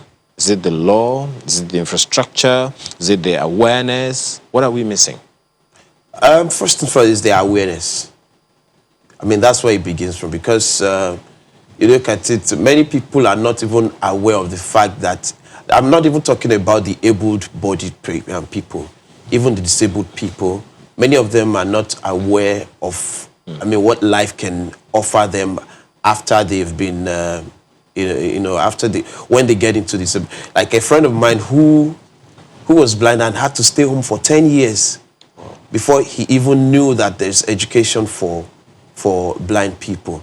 So we have to first start from awareness before we start moving to law, because when it now comes to law, it's not only the disabled person who should know the law, but even the government and civil societies and everyone to help, put these laws in place so that we now begin to implement and interpret.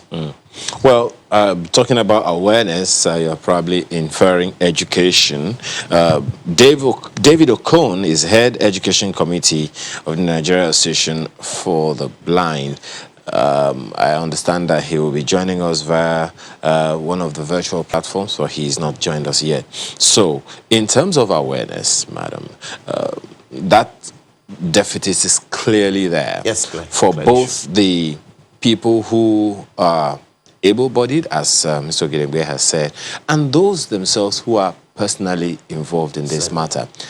Add to that in the mix their caregivers, their parents, their guardians, their siblings, and all of that. Where do we even begin from? I think we've already begun.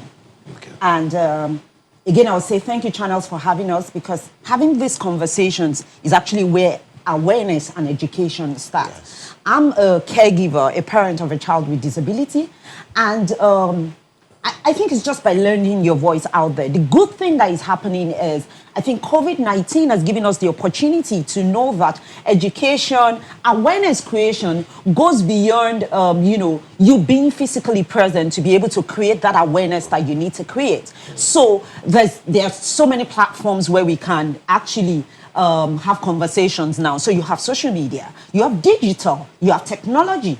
And I think, coming out to talk about it is where you start. The second thing is accepting it. We need a society where people can actually accept persons with disabilities. So it also is where the government comes in, because you start talking about that acceptability. What's the range for you now from where we were to where we are now?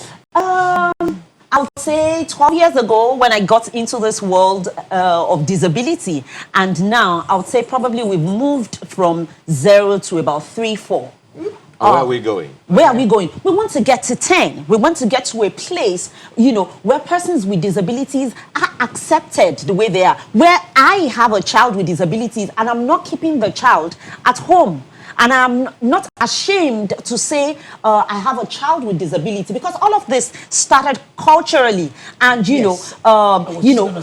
religion and all the things that, we've been made to believe and taught. So when you have a child with disability, in some places in Africa, it's a taboo. You don't have to talk about it. You don't want to talk about it. When I gave birth to my child and she had a congenital limb deformity and her leg had to be amputated, I was told a whole lot of things. Probably I sinned, probably there was something I did wrong, probably I used for money ritual. There were a lot of things flying around. Took the wrong medication. Or I took the wrong medication. And so pregnant, people are quick to judge you. They are quick to tell you what they think it is, even when they know nothing about it. And so there were a lot of other parents that had similar issues, but they kept their children at home. They wouldn't keep the child in school. They wouldn't talk about it. They wouldn't go to their faith organizations to, showcase the child, because they really feel like, there's something I've done wrong, or they've accepted that. And so because of that, the society, contributed to that. But when people start talking about it, then you start seeing that more people get aware. And you see, Crystal, you say this was 12 years ago. Culturally, have we moved from that place where we were 12 years ago? Have we moved from there today? Culturally. Or is it the same thing? We've moved. But it's just that so more parents are now aware that a disability does not mean that your child cannot get education. Exactly. Because we have seen disabled children abroad who still live a full life. They get education, they work, they earn their own living. So disability has not made them second-class citizens, so to speak. And here in Nigeria, are we approaching that place now in Nigeria? I would say yes. Kade is a testament to the fact that we're beginning to, approach that, because he works in an organization. Somebody, showcased him.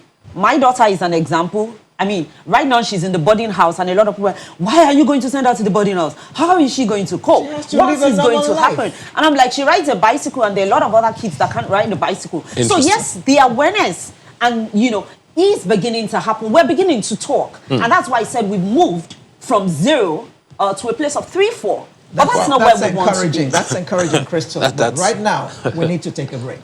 We'll come back and continue this very interesting conversation indeed. See you in just a moment.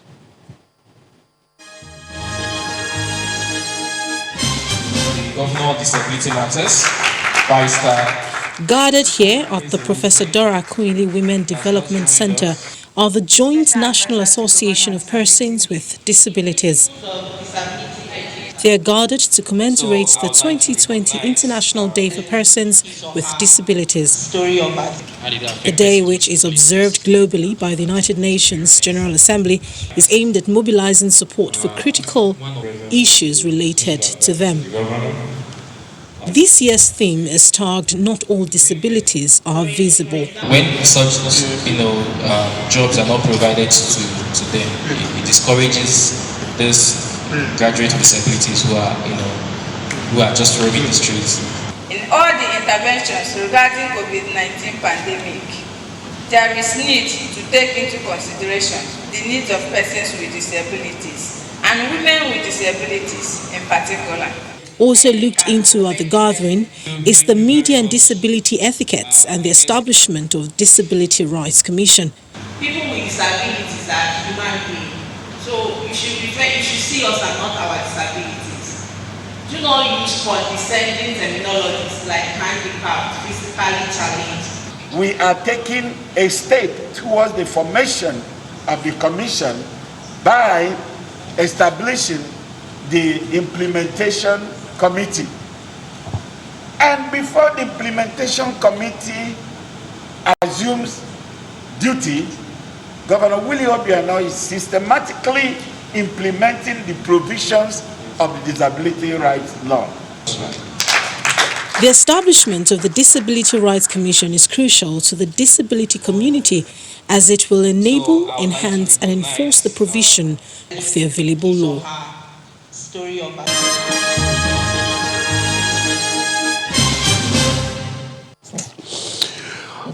All right, so this conversation is still continuing towards a disability inclusive world. Mr. Ogidengbe, you've heard Ms. Chibu talk about the fact that, we need to move. How do you respond to some of the things that she has said, first of all? Yes, I think she's right to say we've moved, but I want to bring another interesting part to it, which is we've moved in the South. I mean, not like we've gone so far, but at least in the South, there's some sort of awareness compared to northern Nigeria. I mean, I schooled in the North, and in my school, I was the only blind person, the only blind student. Are you blind or partially blind? I'm totally blind. Totally? Totally blind. So I was the only student there, and it was a new thing to them. And I mean, what was new? The fact that this was the first blind student of the school. So it wasn't just for me to go and learn there, it was for me to also teach them. That and I'm not talking about 90s, I'm talking about 21st century, just some 10, 11 years ago. So there's still a whole lot for them to, learn over there about disability world. Because, the Almajiri system is not just, it's not just a religious thing. Once you are blind or you're a cripple or something, you just have to be on the street begging. Oh my God. I mean, it's so huge in the North. Okay.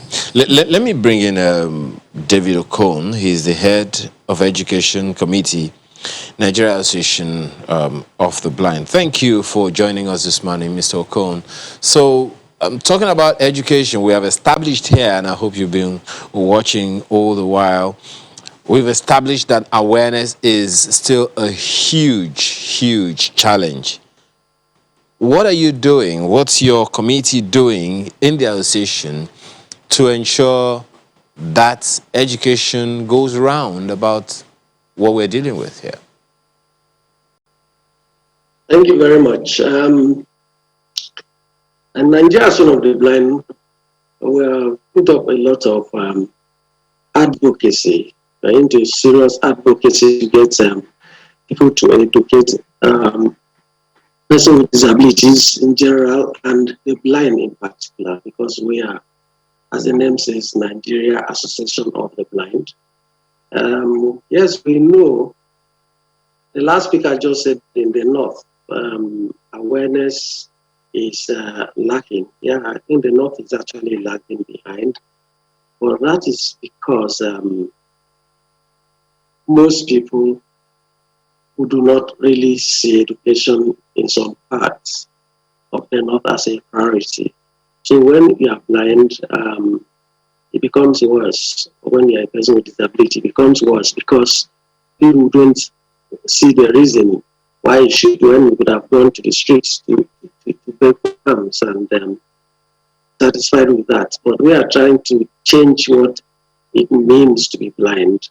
And what do I mean by that? The average Nigerian believes that when they are blind, we should be that pitied person, you should be neglected, you should be relegated to the background.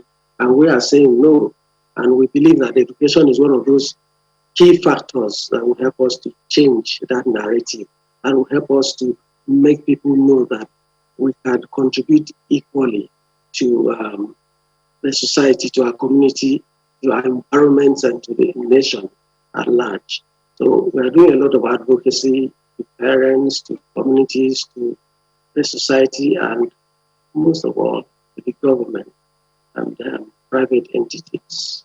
When you talk about this education thing, the question a number of people might want to ask is, what are the limitations? What are the challenges? What are those things that are making it difficult to attain specific objectives of ensuring that we leave no one behind? Yeah, let's start with them because we're in the COVID year, the new normal. When COVID came in, for instance, we discovered, like any other person, that learning had to be remote. And so a lot of people went online. Here we had serious shortcomings for the blind community and perhaps persons with disabilities in general. The online platforms, first of all, must be improved to be accessible to persons with learning disabilities. The blind students who were at home in the COVID era, COVID year we are in, were completely missing. They completely did not take part in the online learning. So that brings it to the fact that we need to, as a nation, as a people, to always think inclusion. When we are designing a policy, the first thing should be, would it accommodate every person, every member of the community, every member of the society? And then the affordability.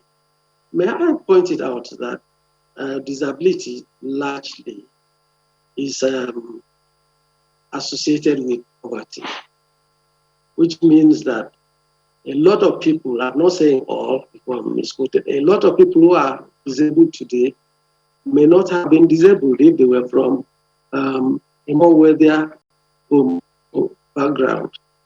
So it also means that in doing things like education, we have to think of how we can bring in these people who cannot afford gadgets, who cannot afford books, who cannot afford to access platform or even physical environments the way the other people are, who cannot afford to use wheelchairs into narrow toilet facilities that you build in schools, who cannot afford to create new toilets or new conveniences for themselves.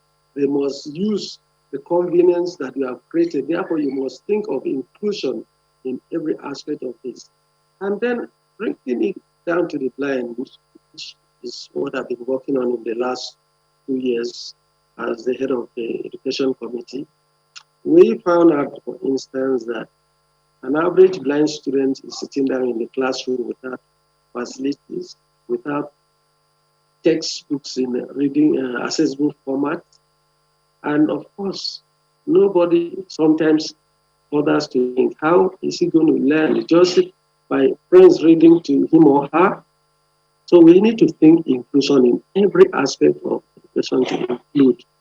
But as much as we say that the government of today seems to be thinking but not doing, mark my words, thinking disability, they are yet to start working towards inclusive society. Thank you, Mr. Okon. Thank you, Mr. Okon. I need to read this tweet from Dr. Jerry Gokwe. He says that he's glad that the disability bill, which he first sponsored as a member of the House of Reps in 1999, has finally been signed into law. So let us join hands to push for total implementation. Well done, Dr. Gokwe. Well done. I want to ask you, he also referenced the fact that there is a lot of issues when it comes to, the people living with disabilities in society. So if we're going to talk specifics, what are the things that people need to understand about the peculiarity of people living with disabilities? They are varied. The requirements or the needs of the visually impaired is different from the needs of the person who can't walk, is different from the needs of the people with who can hear, who can't hear, you know, the albinos or albinos in the society. Maybe I should even, you know, start with you, Mr. Ogidengbe. What has been your experience? Okay, just so we all know, elections is going on, and you've seen that tweet as well of somebody saying that election is ongoing in Ikorodu, but the turnout is exceedingly poor, and some youths are already threatening to take away the ballot box if not given money.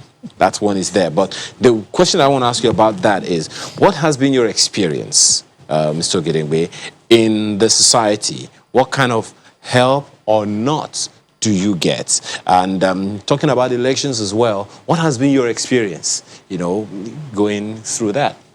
I think it's just a thing of will, the will to first recognize, or I mean, have it at the back of their minds that I'm talking about government now, that there are people with special needs in Nigeria.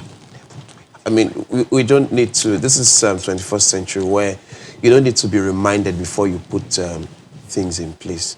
So when they always have that at the back of their mind, there should be a strong will to, you know, put things in place for different persons with disabilities, and you work with us directly, because that has been that's another problem where you don't work with us directly to, you know, ask us what really do you need, how will it work for you.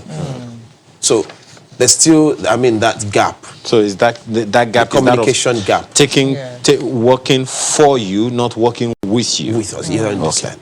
Okay. Yes. So, Mrs. Chibu, how do we address those peculiarities? You heard Mr. Okon say it's quite an expensive venture trying to meet the needs of the different segments of society. Add to that the peculiarities of people living with different kinds of disabilities. How do we go about it? I think the first thing is the Sorosuke generation. Let's keep talking about it. Because the more you talk about it, the more people are aware, the more they know how to help you, the more they know how to support you. In fact, I don't use the word help. Persons with disabilities do not need help. They need support. They need you to remove the barrier from them. For instance, if you have a person with disability working for Channels Television, the person, say, is on wheelchair, the person will be able to come into the building because there's a ramp, and he can, you know, work without any barriers. He doesn't need your help to push the wheelchair, because you've already provided an atmosphere that is going to help him to deliver on his job. He can just go ahead and deliver his job. So talk about it, speak up. And that's why, you know, I'm an advocate for speaking up. The second thing, and recently we just got a funding from Disability Rights Funds, DRF, to drive inclusive education in Lagos State.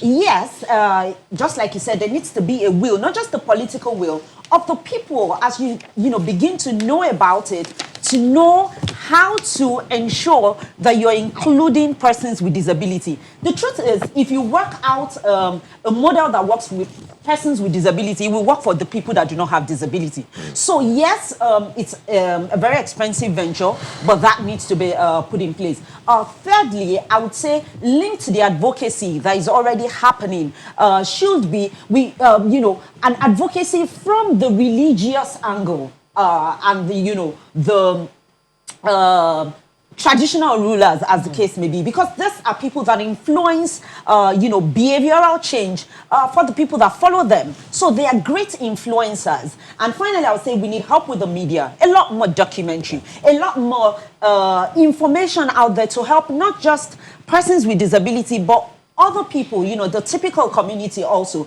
to ensure that, you are able to drive the knowing, because what you don't know, you can't, it's ignorance. You can't be blamed for it, honestly. And as we begin to include those things in the things that we do, you'll see that we begin to see the kind of change. Persons with disability will know that they can access education easily because he exists, and because their community leaders have also talked about it. They know that, oh, it's okay for me to go out. My daughter, like I said, is an amputee. She's in the boarding house. And just recently, she was telling me that, oh, in my school, a lot of people don't know about disability. And I said, okay, maybe I should come train them about it. And then she said, don't worry about training them about it. I'm going to tell them myself, because this is the life that I live. And she's the one training her fellow students about disabilities, what they need to know, what she expects from them, and the fact that she can do everything else that they can do. Yes. Probably not at the same pace, but she can be a part of it. So I think those are some of the things that we need to start doing. Okay. Speak up. We haven't even spoken about the theme for this year. So let me take this to Mr. Okon. Mr. Okon, talk to us about this year's theme, please, in 2 minutes.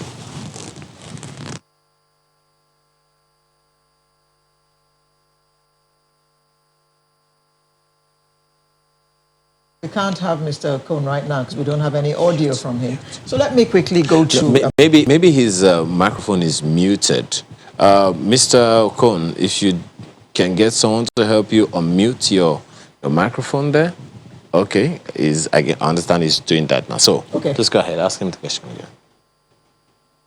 Okay. Mr. Okon, did you hear the question? Talk to us about this year's theme. Yeah, I can hear. I heard that. But can you hear me? Yes, go ahead. In 2 minutes, please. Yes, the theme this year is basically building back the society in the COVID year to be inclusive of people with disabilities. The COVID year has come. It has disrupted a lot of activities, a lot of programs, a lot of projects. Yeah, everything was unfortunately disrupted. And we have to build back. And while we're building back, we must build back with the aim that persons with disabilities must be inclusive. In the design of our programs, as I said earlier, we must design programs that will be inclusive to persons with disabilities. Work with persons with disabilities to make sure that they are actually catered for. Sometimes you cannot sit down and just think, as the speaker said there. You cannot sit down and just think because you can only imagine. But ask those who are actually feeling it, who are actually experiencing it, and then you'll be able to build back the society to include persons with disabilities. And we use that to call on our government and corporate bodies, entities to think that disability is one thin line. It's disabled and non-disabled. And so build back the society in a way that tomorrow everybody will be able to use it. Nobody will be left out. Nobody will be neglected. Thank you. Kayode, to me, you are an inspiration. Because in spite of being, were you born blind? Yes, I was. So in spite of that condition, you chose to better yourself. So I want you to talk to others who are living with disabilities, so that they do not sit back and say, because I have this disability, my mother doesn't want me to go out, so I'm going to sit indoors and wallow in self-pity. You didn't do that. And you tell us you have a job. And during COVID, you were working from home. That is very inspiring as far as I'm concerned. Talk to us about all that and inspire other people who may be in the place where you were. It's, in life is personal. So I just believe that when you have some challenge at all, whether disabled or not, it's for you to rise up to that situation and challenge the challenge. That's how I say it. You must challenge the challenge. So for me, I was young. I was about the age of 13 when I got my independence from my parents. They weren't going to give me. They weren't going to allow me, but I fought. Both military and diplomatic tactics I employed. Yeah, military. When I mean military, I was so confrontational. If it was to insult, I insulted people. And later I wrote a letter, explaining why they just had to allow me be. And I mean, today it's paying off not for just myself, but the entire family. So there are times one just needs to go hard on, some things so as to get the results. The result may not be immediate, but it surely will come. So for me, I believe if it is to be, it is up to me. So What kind of work do you do? I work in the corporate communications department of an organization. Wow. And like you know, I'm founder of Manna for Life Foundation. It's an NGO into food security. So I'm not just dealing with persons with disability. We feed the hungry people out there, on the street, and we did that during COVID. I started in 2017, and I'm still doing it till now. Up until yesterday, I still do that, food to the hungry. So that's what I... The expression they would use in French is that je suis bouche bée. Well, as in, my jaw has dropped, and I'm like this. In the same spirit of what Alero has asked Mr. Ogedengbe, Madam, there are many people who have people living with disabilities. Albinism, crippled, visually, autism, and palsy. there are so many that people don't even know about. Speak to those parents, guardians, and caregivers to let them know that it's not the end of the world, because some of them are probably still in denial right now. What do they need to do? In self-pity. Yeah. Okay, what I want to first tell you as a parent of a child with disability is that when you give your child freedom by allowing them to be and equipping them with all that they need, you get free yourself. And so that disability is a mind game. Whatever you allow that child to do, they can do. There's nothing that should stop you. And then you also will be able to live your life. There are a lot of peer groups of parents with disabilities that you can join, and you will definitely be grateful that you did. It's not the end of the world. Should anyone be in denial right now? Should anyone? I think it's a phase. Sometimes if you're in denial, you will definitely get out of it. But very quickly, don't let it drown you. Don't let it kill you. Come out of it, and then let's build a better world. So you're saying it is not a religious problem, it is not a cultural problem, it is just a situation. Physical problem. Yeah. It's a fact a number of people really had And to... that also because, it's not just religion, it's not what everybody else or other people have to say, it's what you have to say about it. So you need to first come to terms with it. I mean, just like Kayode said, I understand very much when you say you just have to fight your way out of it. I mean, sometimes I want to be a little bit protective of my daughter, and she says, thank you, I can do it. Let me just try it. Let me try it. Let me run and fall and see that. So at least I have tried.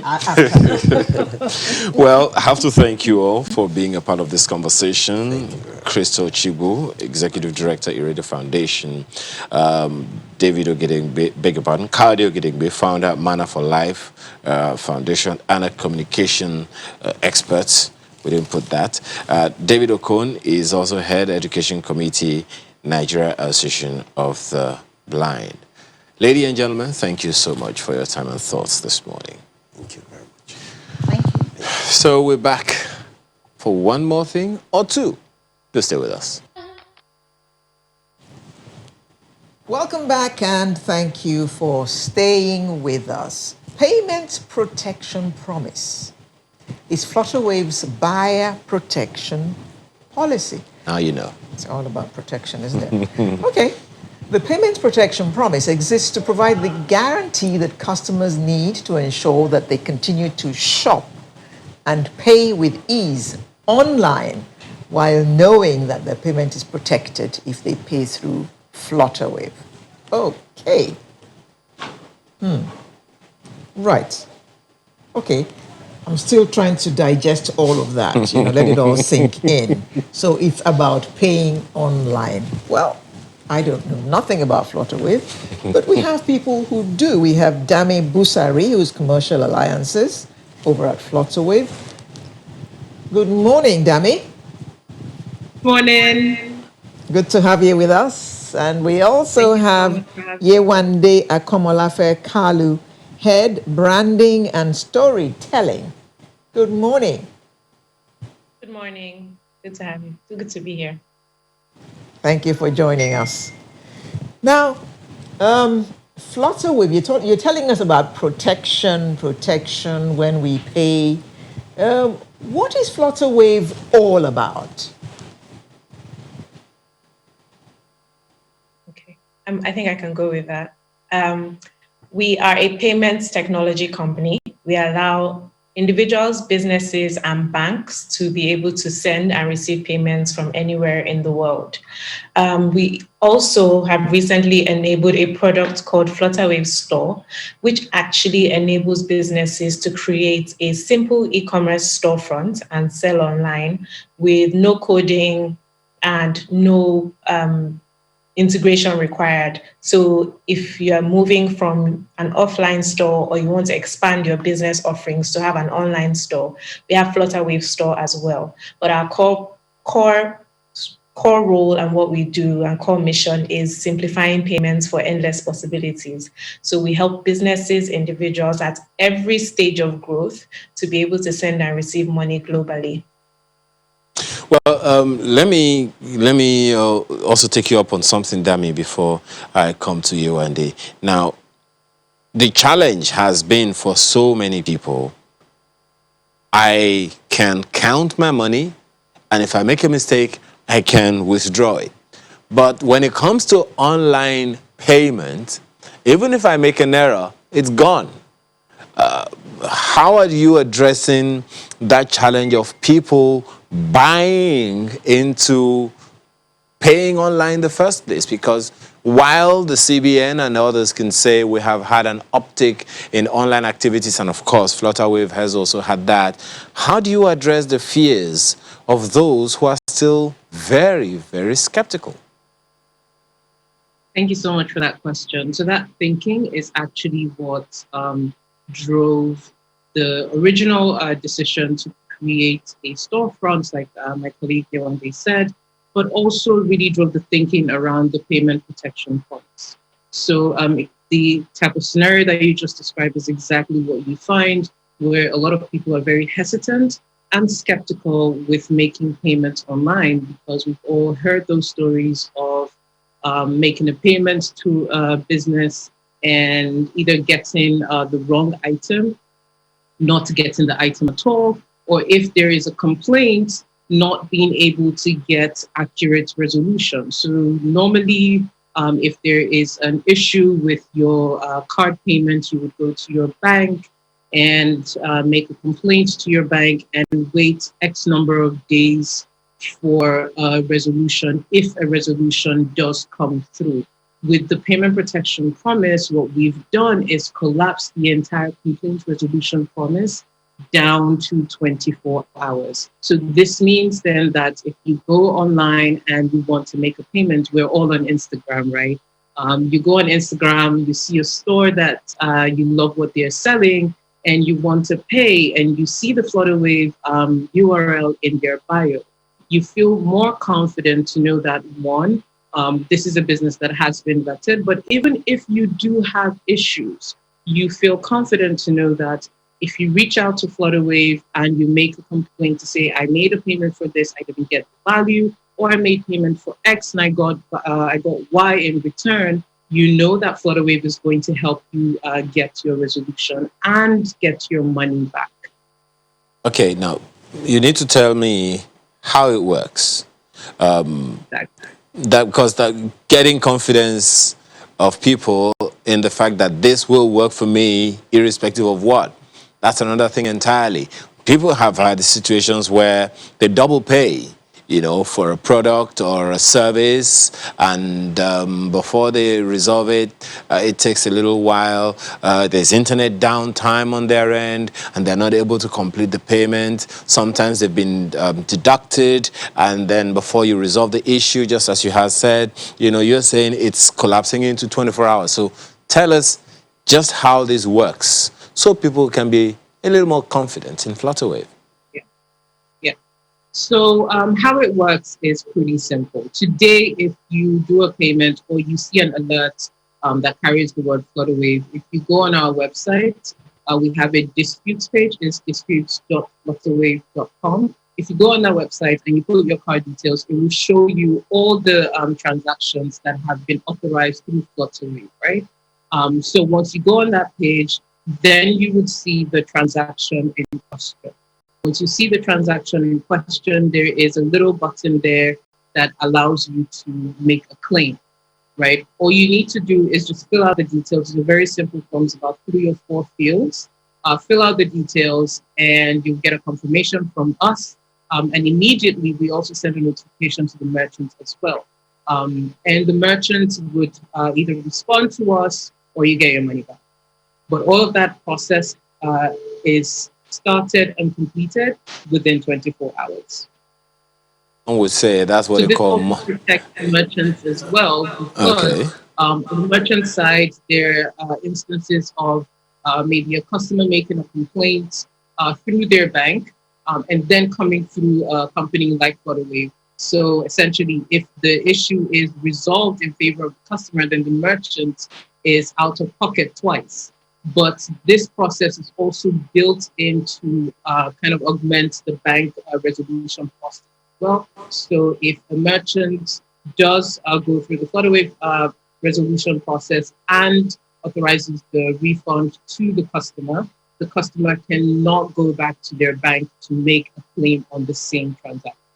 So end to end, it protects both the merchant and the customer as well. Okay, Yewande, who qualifies to use this Flutterwave and get this payment promise that you are making? So the payments. Oh, damage. Okay. So the payments protection promise covers anyone who makes a payment on Flutterwave on Nigeria. For now, we are rolling it out in Nigeria at the moment, and the 24-hour time period covers transactions done under 10,000 naira. However, when it comes to transactions over that amount, then we have to do a little bit more investigation from the merchant side and from Flutterwave side to ensure that we are covering, dotting our I's and crossing our T's. However, this process is still very fast because we prioritize all claims made to make sure that every party involved is happy. And so for now, the payments protection promise covers transactions done with. Do I have to register or something? Or anyone can just go on the platform and use it?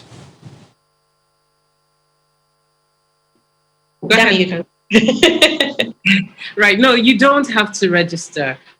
Think about the fact that you go on a website today and you make a payment. You don't generally have to register to complete an e-commerce transaction, right?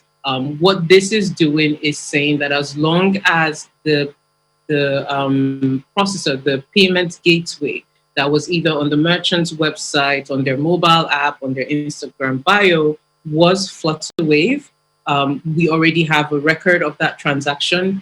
The obligation on the customer is just to kind of remind us to say, hey guys, I did this transaction with you. I didn't get what I expected. Please help me get my refund back. What I understand from this, therefore, is that the merchant is the one who has a relationship with you. So if I see your logo when I'm about to purchase, when I click on it, then my transaction goes through. Is that correct? Yes, the merchant does have a relationship with Flutterwave, but as a customer of the merchant, we're also obligated to you as a customer as well. So if you do go on a merchant's website and you see the logo, the ask or the behavior we're trying to drive now is you should feel confident to click on that and use that as the preferred channel to pay. In Nigeria today, it's very common to go on a website and see multiple payment options. We're saying because of the promise and the protection that we are guaranteeing, you should choose Flutterwave, because if you do have issues after that transaction is completed, you can be guaranteed that we will get you a resolution. Well, you've spoken to the customers so far.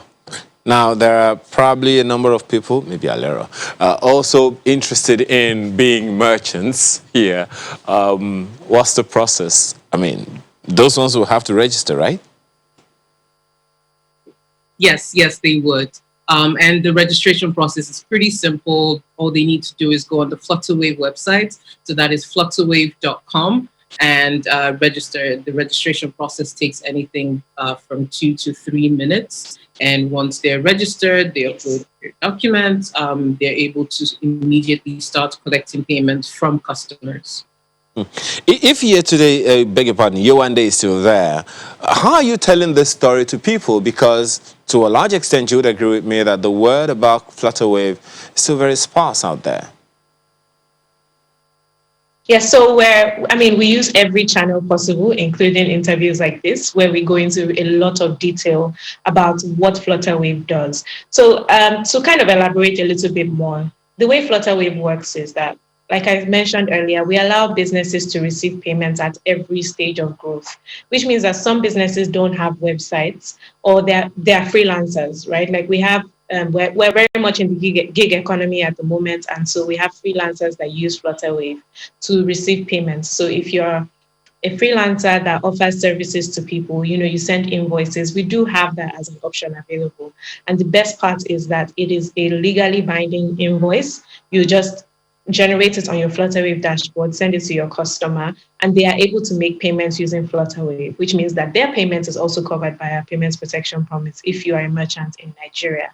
But the way we tell Flutterwave's story is through this. We have also done, engagements and sponsorships with popular TV shows. We do this on social media. We do this through content that we create. We try to tell the stories and get as much visibility for the businesses that use Flutterwave as much as possible, because their growth is also our growth. And we're very, very, very passionate about growing our businesses that use Flutterwave globally.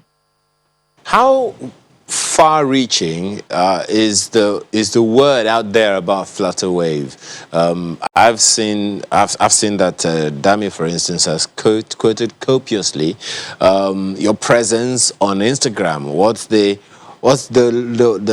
shape or look and feel of your presence on other social media platforms or any other platform of that? We have quite a large following, considering our company, where we were founded in 2016, and so we're just about 4 years old.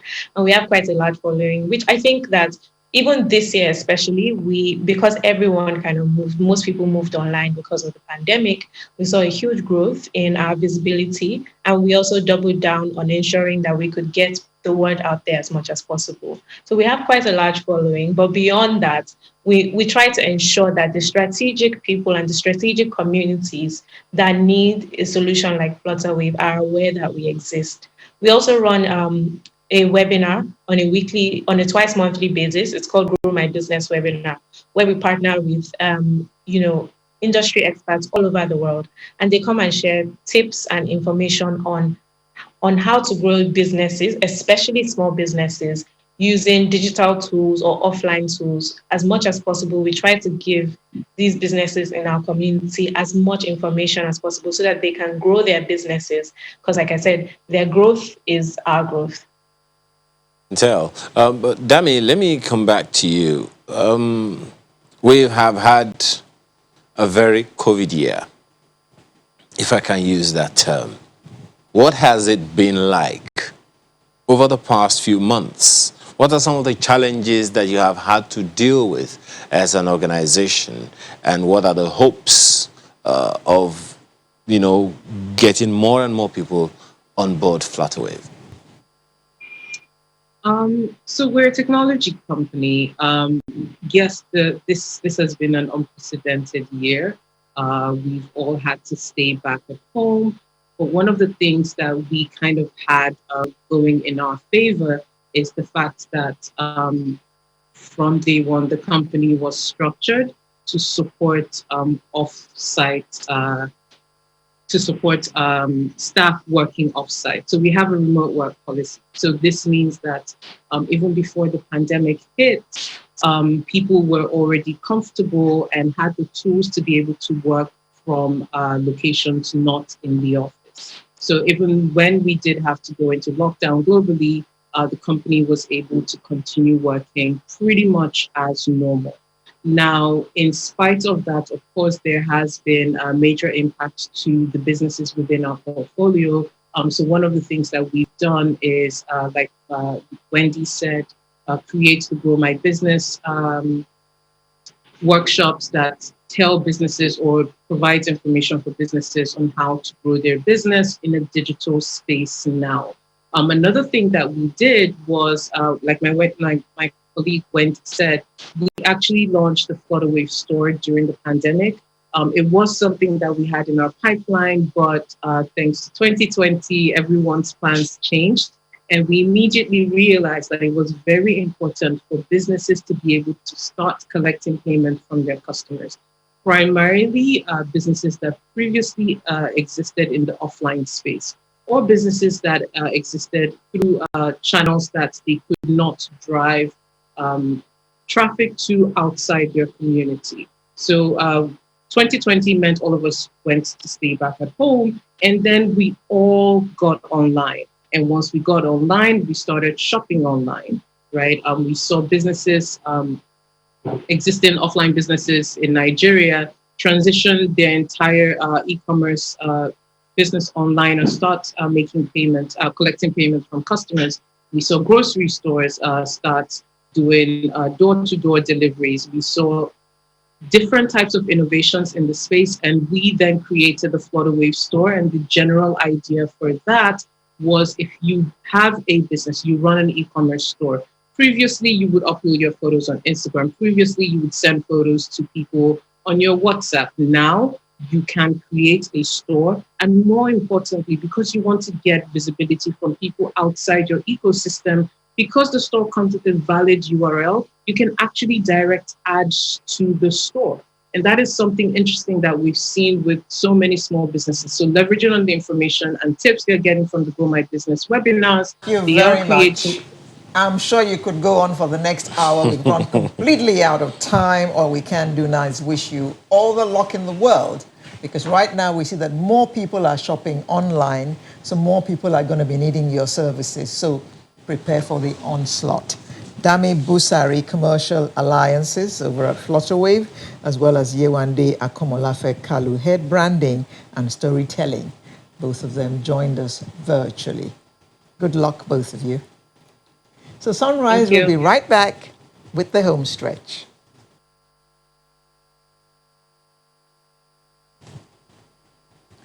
Thank you for staying with us up to this point. Sunrise is now winding down gradually. But before we go to the home stretch and talk about that movie, whose clips you've just seen, I'd like to read this tweet from Dr. Akindayomi, who runs some hospice, I would call it, looking after autistic children. And she sent in this tweet and says, a lot has been done. Advocacy is about all coming together. The society can remove barriers. Many people with disabilities are making the move despite the barriers. That is good to hear, Dr. Akindayomi. But unfortunately, it would seem like that's for those who can make the moves. For instance, like Kayode. Yes, like Kayode, like the madam that we had the other time. Yes, but I understand that we have our next guest now. Sheon Showemimo is a nationally recognized general and bariatric surgeon in weight loss surgery in New Jersey, United States of America. He maintains a lifelong interest in the creative arts and all of that. But he is the executive producer of The Milkmaid, a movie on insurgency, which was submitted for the 93rd Academy Awards in the International Feature Film category of the Oscars. Thank you so much for joining us, Doctor.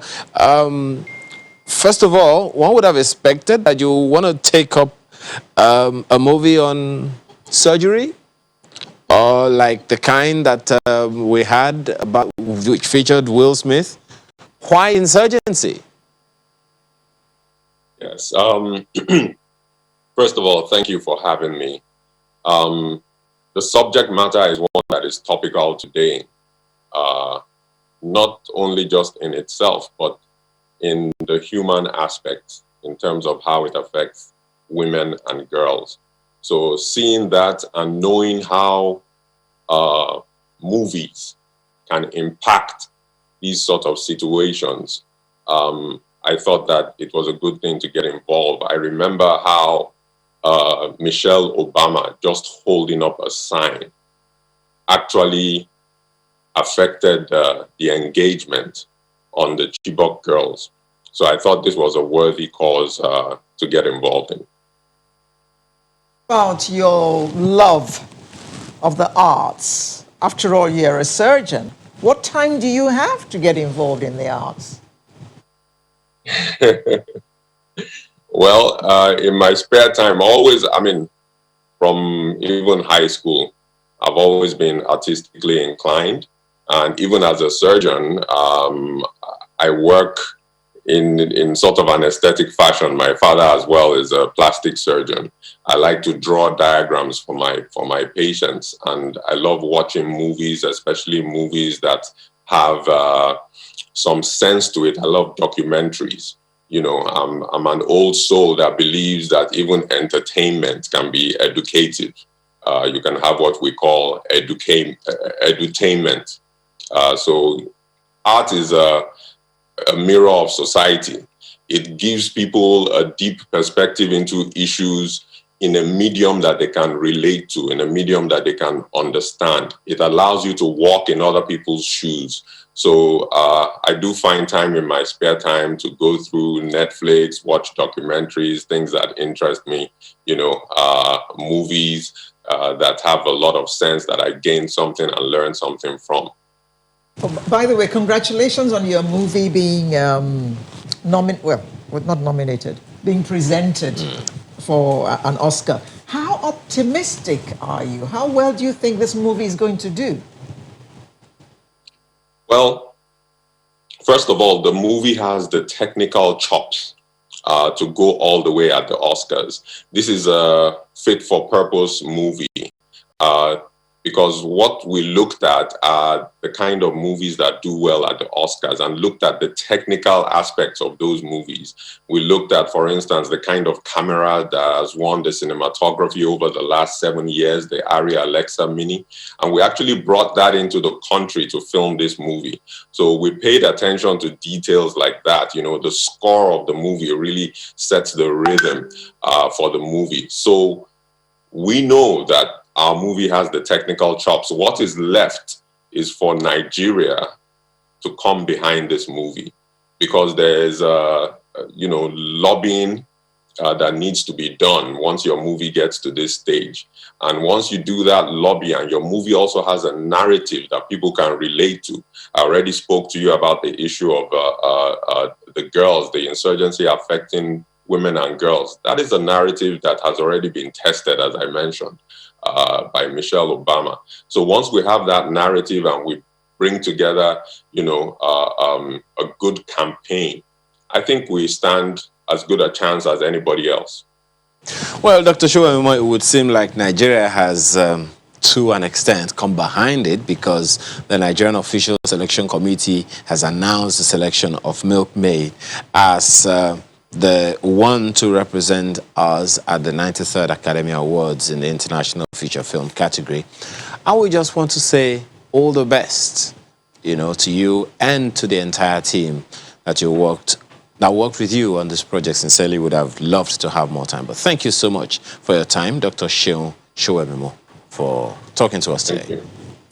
And that wraps up Sunrise for today. We'll bring you a fresh edition next week. I'm Alero Edu, wishing you all the best. Have a good week and stay safe. Wash your hands, use that sanitizer, and wear a mask. You seem to be quoting that text that we received on Twitter that says, that's the best vaccine for now. Maya Makede, have a wonderful rest of your weekend.